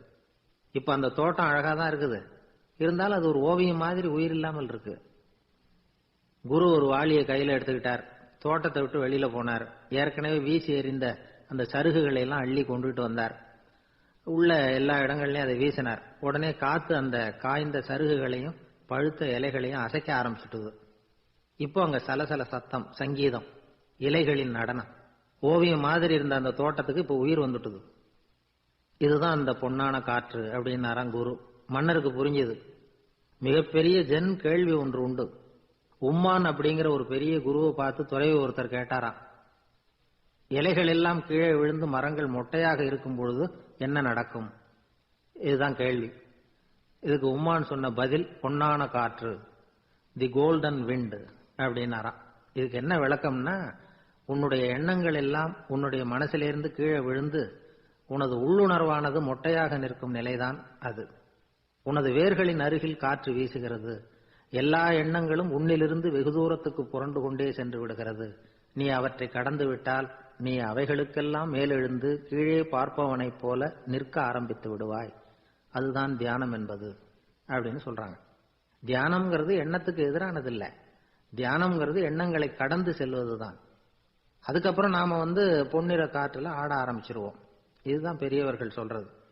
என்கிட்ட ஒருத்தர் தோட்டம் அமைக்கணும்னு யோசனை கேட்டு வந்தார். எல்லாம் சொல்லி கொடுத்தேன். செடிகள்லாம் செழிப்பா வளரணும்னா வேர் காயாம பாத்துக்குங்க, தினமும் தண்ணி விடுங்க அப்படின்னு சொல்லி அனுப்பி வச்சேன். ஒரு மாசம் கழிச்சு ஒரு தோட்டத்தை பாக்கிறதுக்காக போனேன். போய் பார்த்தா எல்லா செடியும் வாடி கிடக்குது. என்னங்க இப்படி பண்ணிவிட்டீங்கன்னு. நீங்க சொன்னபடிதான் செஞ்சேன்னார். என்ன செஞ்சீங்கன்னு கேட்டேன். வேறு காயாம பாத்துக்க சொன்னீங்க, தினமும் ஒரு தடவை எல்லா செடியையும் ஒவ்வொன்னா புடுங்கி பார்த்து வேறு காயாம இருக்கா அப்படின்னு பார்த்துட்டு அதுக்கப்புறம் தண்ணி பாய்ச்சனே, அவ்வளவுதான் அப்படின்னார். ஒரு நல்ல நகைச்சுவை எப்படி இருக்கணும், இதுக்கு ஒவ்வொருத்தர் ஒவ்வொரு மாதிரியான விளக்கத்தை கொடுத்துருக்குறாங்க. ஆனா கலைவாணர் என்.எஸ். கிருஷ்ணன் கொடுக்கிற விளக்கம் என்ன தெரியுமா? நகைச்சுவைங்கிறது அடுத்தவங்களுக்கு துன்பம் கொடுக்காம இருக்கணும், அடுத்தவங்க மனசை புண்படுத்தக்கூடாது, அதுதான் சிறந்த நகைச்சுவை அப்படிங்கிறார். அதுக்கு அவர் உதாரணமும் கொடுக்கிறார். ஒரு ஏரி ஓரமா 2 பசங்க நடந்து போயிட்டு இருக்கிறாங்க. அதுல ஒருத்தன் பணக்கார வீட்டு பையன், இன்னொருத்தன் ஏழை. இவங்க 2 பேரும் போயிட்டு இருக்கிறாங்க. வழியில ஒரு இடத்துல ஒரு ஜோடி செருப்பு இவங்க கண்ணுல படுது. ஒரு விவசாயி அந்த செருப்பை அங்க விட்டுட்டு பக்கத்துல இருந்த ஏரியில கை காலை கழுவிட்டு இருக்கிறார். உடனே அந்த பணக்கார பையனுக்கு ஒரு ஐடியா. அவன் சொன்னானா, டேய் இப்போ ஒரு வேடிக்கை செய்யலாம், அந்த செருப்பு 2ஐயும் தூக்கி எட்டத்துல வீசி எரிஞ்சிருவோம். அந்த ஆள் பார்த்துட்டு செருப்பை தேடி அல்லாடுவான், அங்கேயும் இங்கேயும் ஓடுவான், திரு திருன்னு முழிப்பான். அதை பார்த்து நாம ரசிக்கலாம், நல்ல தமாஷா இருக்கும் அப்படின்னு இருக்கான். இப்படி சொல்லிவிட்டு அந்த செருப்புகளை தூக்கத்துக்கு போனானா. கொஞ்சம் பொறு அப்படின்னானா அந்த ஏழை பையன். ஏன்னு கேட்டிருக்கான் அவன். இப்போ அந்த ஏழை பையன் சொன்னானா, நீ சொல்றது ஒன்றும் வேடிக்கை கிடையாது, உன்னோட செருப்பு தொலைஞ்சா உன் அப்பா உடனே உனக்கு வேற செருப்பு வாங்கி கொடுத்துருவார்.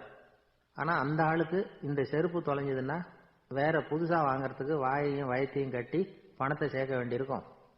அதனால நான் ஒரு வேடிக்கை சொல்றேன், அது மாதிரி செய், அது இன்னமும் தமாஷா இருக்கும் அப்படின்னு நானா. எப்படி அது சொல்லுன்னு இருக்கான் அவன். செருப்பு ரெண்டும் அது இருக்கிற இடத்துலயே இருக்கட்டும். உன் சட்டப்பையிலிருந்து ஒரே ஒரு ரூபாய் நாணயத்தை எடு, அதை அந்த செருப்பு மேல அதோட குதிகால் பகுதியில வச்சுட்டு நாம 2 பேரும் அந்த மரத்துக்கு பின்னாடி ஓடி போய் மறைஞ்சு நின்னுக்குவோம். அப்புறம் பாரு வேடிக்கைய அப்படின்னா. அதே மாதிரி 1 ரூபா காசு செருப்பு மேல வச்சுட்டு இவங்க 2 பேரும் மறைஞ்சு நின்னுக்கிட்டாங்க. கொஞ்ச நேரத்துல அந்த விவசாயி வந்தார். காலில் உள்ள மண்ணை தட்டிவிட்டு செருப்பை மாட்டுறதுக்காக போனார். அங்க இருந்த காசு கண்ணுல போட்டுட்டுது. அவருக்கு ஆச்சரியமா போச்சு. அதை கையில எடுத்து பாக்குறார். 4 பக்கமும் திரும்பி திரும்பி பாக்குறார், யார் இதை வச்சிருப்பான்னு. கடைசியில ஆகாயத்தை பாக்குறார். ஆண்டவா, இது உன்னோட கருணை தான். நீ தான் யாரோ புண்ணியவான் மனசுல தர்மம் பண்ற எண்ணத்தை உண்டாக்கி இருக்கிற. அந்த புண்ணியவான் நல்லா இருக்கணும் அப்படின்னு வாழ்த்தி அந்த காசை கண்ணுல ஒத்திக்கிட்டாராம். மறைஞ்சிருந்து பார்த்துக்கிட்டு இருந்த ஏழை பையன் இப்படி சொன்னான், பாத்தியா, உன்னை புண்ணியவான்னு வாழ்த்திக்கிட்டு போறார் அந்த ஆள். அவருக்கும் சந்தோஷம், அதை பார்த்து நமக்கும் சந்தோஷம். உனக்கு 1 ரூபாங்கிறது ஒரு பெரிய விஷயம் இல்லை, ஆனா அதனால நமக்கு கிடைச்சிருக்கிற மகிழ்ச்சி ரொம்ப உயர்வானது அப்படின்னு நானும். வேடிக்கையும் கிண்டலும் இது மாதிரி அடுத்தவங்களுக்கு இடைஞ்சலா இல்லாம இருக்கணும் அப்படிங்கிறார் கலைவாணர். ஆனா பாருங்க, அவருக்கே இடைஞ்சலா வர்ற விஷயங்களை கூட அவர் வேடிக்கையா தான் எடுத்துக்கிட்டாராம். ஒரு தடவை ஒருத்தர் கலைவாணர்கிட்ட வந்து, ஐயா, என் குழந்தை செத்து போச்சு அப்படின்னு சொல்லி அழுதாராம். உடனே இவர் அவருக்கு 100 ரூபாய் பணத்தை கொடுத்து, இந்தாங்க அடக்கம் செய்யுங்க அப்படின்னு சொல்லி அனுப்பி வச்சாராம். 1 வருஷம் கழிச்சு மறுபடியும் அதே ஆள் வந்திருக்கார். இவர் மறந்துருப்பாருங்கிற நினைப்புல, அண்ணே என் குழந்தை இறந்து போச்சுண்ணே அப்படின்னாராம். இவர் மறுபடியும் 100 ரூபாய் கொடுத்து ஆறுதல் சொல்லி அனுப்பி வச்சாராம். 7-8 மாசம் கழிச்சு மறுபடியும் அதே ஆள் வந்திருக்கார். அவர் வாயை திறக்கிறதுக்கு முன்னாடியே இவர் 100 ரூபாய் அவர் கையில வச்சு, போன 2 தடவை தான் குழந்தை செத்து போச்சு, இந்த தடவையாவது அதை சாகாம காப்பாத்தி விடு அப்படின்னு சொல்லி அனுப்பி வச்சாரா. அதுக்கப்புறம் அந்த ஆள் வர்றதே இல்லையா. ஒரு ஊர்ல ஒரு கோயில் இருந்தது, ரொம்ப பழைய கோயில். உள்ள போறதுக்கே பயமா இருக்கும், எந்த நேரத்துல இடிஞ்சு விழுந்துருமோ அப்படிங்கிற பயம். அப்படி இருந்ததுனால யாரும் துணிஞ்சு சாமி கும்பிடுறதுக்கு அங்க போறதில்லை. கோயிலுக்கு வர்ற கூட்டம் கொஞ்சம் கொஞ்சமா குறைய ஆரம்பிச்சுட்டுது. கோயில் நிர்வாகிகள் எல்லாரும் கூடி உட்காந்து பேசினாங்க. என்ன பண்ணலாம்னு யோசனை பண்ணாங்க. எந்த இடம் மோசமா இருக்கோ அந்த இடத்த பழுது பார்த்தாங்க. அங்க எங்க வர்ணத்தை பூசி கொஞ்சம் அழகுபடுத்தி பார்த்தாங்க. ஏதோ இந்த ஊர்ல கோயில்னு ஒண்ணு இருக்கு, அது மக்களுக்கு தெரியணும் அப்படிங்கிறதுக்காகத்தான் இப்படிலாம் பண்ணாங்க. இருந்தாலும் கோவில் இருக்கிற நிலைமை மக்களுக்கு தெரியும், அதனால அங்க வர்றது குறைச்சிக்கிட்டாங்க அவங்க. ஒரு கட்டத்துல யாருமே வர்றதில்லை, நிலைமை அந்த அளவுக்கு ஆயிட்டுது. மறுபடியும் கோவில் நிர்வாகிகள் கூட்டம் நடந்தது. இந்த கூட்டம் கூட கோயிலுக்கு உள்ள நடக்கல, இடிஞ்சு விழுந்துருமோங்கிற பயம். அதனால வெளியில தான் உட்காந்து கூட்டத்தை நடத்தினாங்க. ஏன்னா உள்ள போறதுக்கு அவங்களுக்கும் துணிச்சல் கிடையாது, எந்த நேரமும் விழுந்துரும் போல இருந்தது அது. அது வழியா போறவங்க கூட வேகமா அந்த இடத்த கடந்து போக ஆரம்பிச்சுட்டாங்க. கோவில் நிர்வாகிகள் வெளியில உட்காந்து கூட்டம் போட்டாங்க இல்லையா, அந்த கூட்டத்துல 4 தீர்மானங்களை நிறைவேற்றினாங்க. அது என்ன 4 தீர்மானம்னா, முதல் தீர்மானம், இந்த கோவிலை இடிப்பது அப்படிங்கிற முடிவை இந்த கமிட்டி மிகவும் வருத்தத்துடன் ஏற்றுக்கொள்ளுகிறது அப்படின்னு நிறைவேற்றினாங்க. இதுக்கு பதிலா இன்னொரு கோவிலை உடனடியாக கட்டி முடிச்சுடணுங்கிறது 2வது தீர்மானம். 3வது தீர்மானம் என்ன தெரியுமா, பழைய கோவிலின் கதவுகள், அதிலிருந்து பிரிச்சு எடுக்கிற செங்கல், இதையே புது கோவில் கட்டுவதற்கு பயன்படுத்தி கொள்ள வேண்டியது. பழைய கோவில் இருந்த மாதிரியே அதே வடிவத்தில் புது கோவிலையும் கட்ட வேண்டியது. பழைய கோவிலின் அஸ்திவாரத்தை அப்படியே வச்சுக்கிட்டு அதுக்கு மேல நாம கோயிலை கட்டிக்க வேண்டியது. இதுதான் 3வது தீர்மானம்.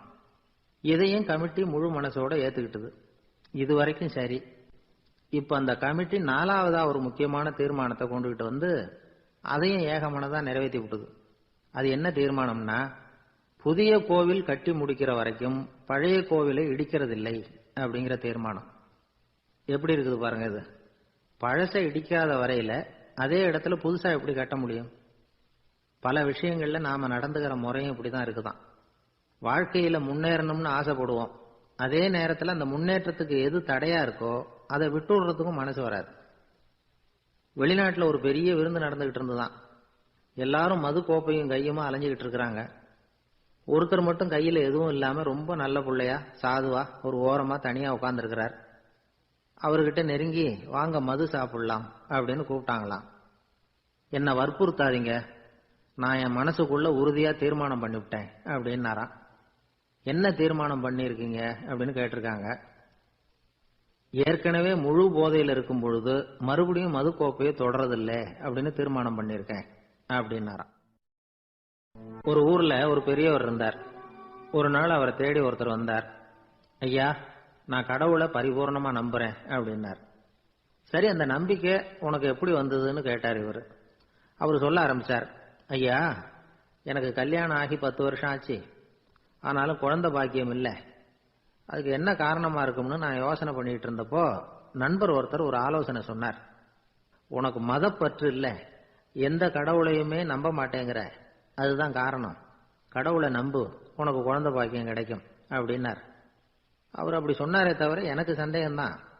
இருந்தாலும் அவர் சொன்னபடியும் நடந்துதான் பார்ப்போமே அப்படின்னு முடிவு பண்ணேன். கடவுளை நம்ப ஆரம்பிச்சேன். அந்த வருஷமே அழகான ஆண் குழந்தை பிறந்தது. எல்லாம் இறைவன் அருள் அப்படின்னார். இவர் இப்படி சொன்னதை கேட்டதும் இந்த பெரியவர் சொன்னார், நீ சொல்றதெல்லாம் சரிதான், இருந்தாலும் இந்த காலத்துல எந்த ஒரு காரியமா இருந்தாலும் அதை சோதனை செஞ்சு பார்த்துட்டு தான் ஒரு முடிவுக்கு வந்து சேர முடியும். அறிவுபூர்வமான முடிவு அதுவாக தான் இருக்கும். அறிவியல் சோதனைகள் அப்படித்தான். ஒரு குறிப்பிட்ட விஷயத்தை பத்தி எத்தனை தடவை சோதனை பண்ணாலும் ஒரே முடிவு தான் கிடைக்கணும். அதுதான் சரியா இருக்கும். அதனால இப்ப மறுபடியும் ஒரு சோதனைன்னார். என்ன செய்யணும் அப்படின்னு கேட்டார் இவர்.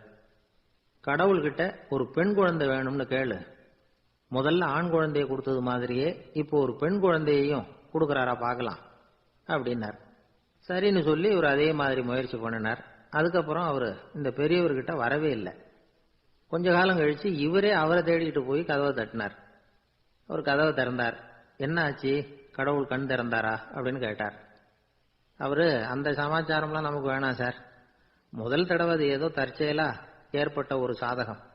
இப்ப நீங்க 2வது தடவை சொன்ன பிறகு தினமும் கடவுளை வேண்டிக்கிட்டு தான் இருக்கிறேன், ஒன்றும் நடக்கல அப்படின்னார் ரொம்ப விரக்தியா. ஒரே ஒரு தோல்வியில உங்க நம்பிக்கையெல்லாம் பறந்து போயிடுது பாத்தீங்களா அப்படின்னார் அந்த பெரியவர். எல்லாம் நல்ல விதமா நடக்கிற வரைக்கும் நம்பிக்கை, எதிர்பார்த்தது தோல்வியில முடிஞ்சுட்டுதுன்னா அவநம்பிக்கை. மற்றவர்கள் பேர்ல வைக்கிற நம்பிக்கை எந்த நேரத்திலையும் விவகாரமாகி விடக்கூடிய சாத்தியம் உண்டு. நாம நம்பிக்கை வைக்க வேண்டியது நம்ம கிட்ட தான், நமக்குள்ள இருக்கிறார் கடவுள். எனவே நம்ம பேர்ல நாம வைக்கிற நம்பிக்கை தான் உண்மையான கடவுள் பக்தி. நிபந்தனையற்ற நம்பிக்கையா அது இருக்கணும். எல்லாம் நல்லபடியா நடந்துகிட்டு இருந்தா எந்த முட்டாளுக்கும் நம்பிக்கை வரத்தான் செய்யும் அப்படிங்கிறது ஒரு பெரியவர் கருத்து. தியானத்தின் மூலமா தான் உனக்குள்ள ஆழமா தோண்டுனா உன்னுடைய அடி ஆழத்துல நம்பிக்கை வந்து அப்படி ஊற்றெடுக்கும், அதை பார்க்க முடியும் அப்படிங்கிறது பெரியவர்கள் சிந்தனை. ஒரு குழந்தை அப்பாவை பார்த்து என்னப்பா பண்றேன்னு கேட்டுதான். பிரார்த்தனை பண்ணிட்டு இருக்கிறேன்னாராம் அப்பா. பிரார்த்தனை பண்ணுனா என்ன கிடைக்கும் அப்படின்னு கேட்டுதான் குழந்தை. எல்லாம் கிடைக்கும் அப்படின்னாராம் அப்பா. நீ வச்சிருக்கிறிய பேனா அது கூட கிடைக்குமான்னு கேட்டுதான் குழந்தை. ஓ, கிடைக்குமேன்னு இருக்கார். அப்படின்னா அந்த பேனாவை என்கிட்ட கொடுத்துரு, நீ பிரார்த்தனை பண்ணி வேற பேனா வாங்கிக்கோ அப்படின்னு தான் அந்த குழந்தை. ஒரு பெரிய நினைவு மண்டபம், அதுக்கு முன்னாடி ஒரு அப்பாவும் பிள்ளையும் நின்றுகிட்டு இருக்கிறாங்க. அந்த வழியா போறவங்க வர்றவங்க எல்லாம் அந்த இடத்துல நின்று அது என்ன மண்டபம் அப்படின்னு விசாரிக்க ஆரம்பிச்சாங்க. அந்த அப்பாவும் பிள்ளையும் தான் வர்றவங்களுக்கெல்லாம் விவரம் சொல்லிட்டு இருக்கிறாங்க. அதாவது இந்த இடத்துல ஒரு பெரிய மகான் சமாதி ஆயிருக்கார், அவர் சமாதியான இடத்துல இந்த நினைவு மண்டபத்தை கட்டி இருக்கிறோம் அப்படின்னாங்க. ஊரு பூரா இந்த செய்தி பரவிச்சு. நிறைய பேர் அந்த இடத்தை தேடி வர ஆரம்பிச்சாங்க. இங்க வந்து கொஞ்ச நேரம் உட்காந்துட்டு போனா மனசுக்கு ஒரு நிம்மதி கிடைக்குது அப்படின்னாங்க. அங்க இருந்த உண்டியல்ல நிறைய காசு போட்டுட்டு போறாங்க. பணம் கிடுகிடுன்னு நிறைய சேர ஆரம்பிச்சுட்டுது. பணம் நிறைய சேர்ந்த உடனே அந்த அப்பாவுக்கும் பிள்ளைக்கும் தகராறு வந்துட்டுது. பணம் சேர்ந்தாலே சொத்து தகராறு வரத்தானே செய்யும், அது மாதிரி வந்துட்டுது. பையன் அடிக்கடி நிறைய பணம் கேட்க ஆரம்பிச்சான். அப்பா பார்த்தார், யோசனை பண்ணார், ஒரு முடிவுக்கு வந்தார். ஒரு நாள் பையனை கூப்பிட்டார். இதை பாருப்பா, நமக்குள்ள தகராறு வேணாம். அப்பாவும் பிள்ளையும் இப்படி சண்டை போட்டுக்கிட்டா பாக்குறவங்க தப்பா நினைப்பாங்க. அதனால நமக்குள்ள சமரசமா இதை தீர்த்துக்குவோம், என்ன சொல்ற அப்படின்னார் அப்பா. சரி நான் பையன். உடனே அந்த அப்பா என்ன பண்ணார் தெரியுமா, மகன் கிட்ட கொஞ்சம் பணத்தை கொடுத்தார். தன்கிட்ட இருந்த ஒரு கழுதையையும் கொடுத்தார். இதை வச்சு நீ பொழைச்சிக்கோ அப்படின்னு சொல்லி அனுப்பி வச்சுட்டார். மகன் அந்த கழுதையை இழுத்துக்கிட்டு அடுத்த ஊருக்கு போனான். வழியிலேயே அந்த கழுதை செத்து போச்சு.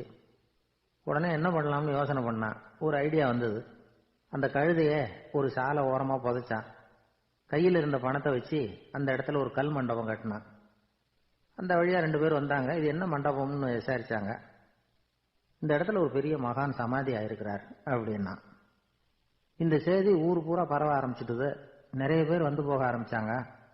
இங்க வந்தா மனசுக்கு ஒரு பெரிய நிம்மதி கிடைக்குது அப்படின்னு வேற சொல்ல ஆரம்பிச்சாங்க.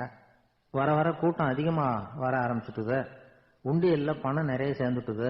நகையெல்லாம் கூட கழட்டி காணிக்கையா போட ஆரம்பிச்சுட்டாங்க. அப்பாவை விட மகன் பெரிய ஆளாயிட்டான். இதை கேள்விப்பட்டார் அப்பா. பையனை பார்த்துட்டு வரலாம்னு ஒரு நாள் புறப்பட்டு வந்தார். பையன் ஓஹோன்னு இருக்கிறான். பங்களா, காரு எல்லாம் வந்துட்டுது. எப்படிடா இந்த அளவுக்கு ஆனே அப்படின்னு விசாரிச்சார்.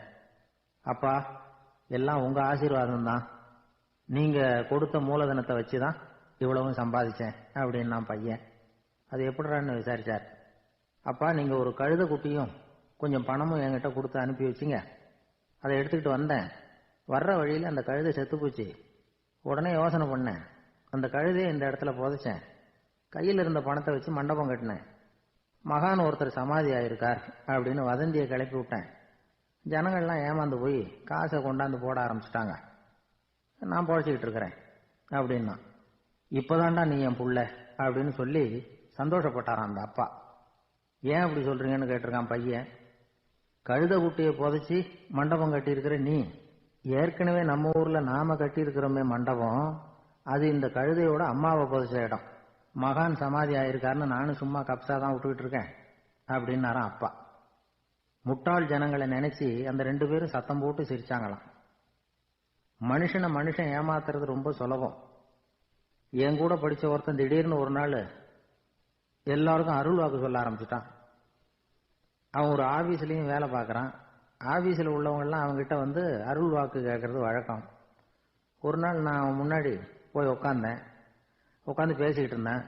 அப்போ அதே ஆபீஸ்ல வேலை பார்க்குற ஒருத்தர் அவன்கிட்ட வந்து, சுவாமி, என் மேஜையில வச்சிருந்த பேனா திடீர்னு காணாம போட்டுது, அது திரும்ப கிடைக்குமா எனக்கு அப்படின்னு கேட்டார். இவன் கண்ணை உருட்டி பார்த்துட்டு, அது உனக்கு கிடைக்காது, புதுசா வேற ஒன்று வாங்கி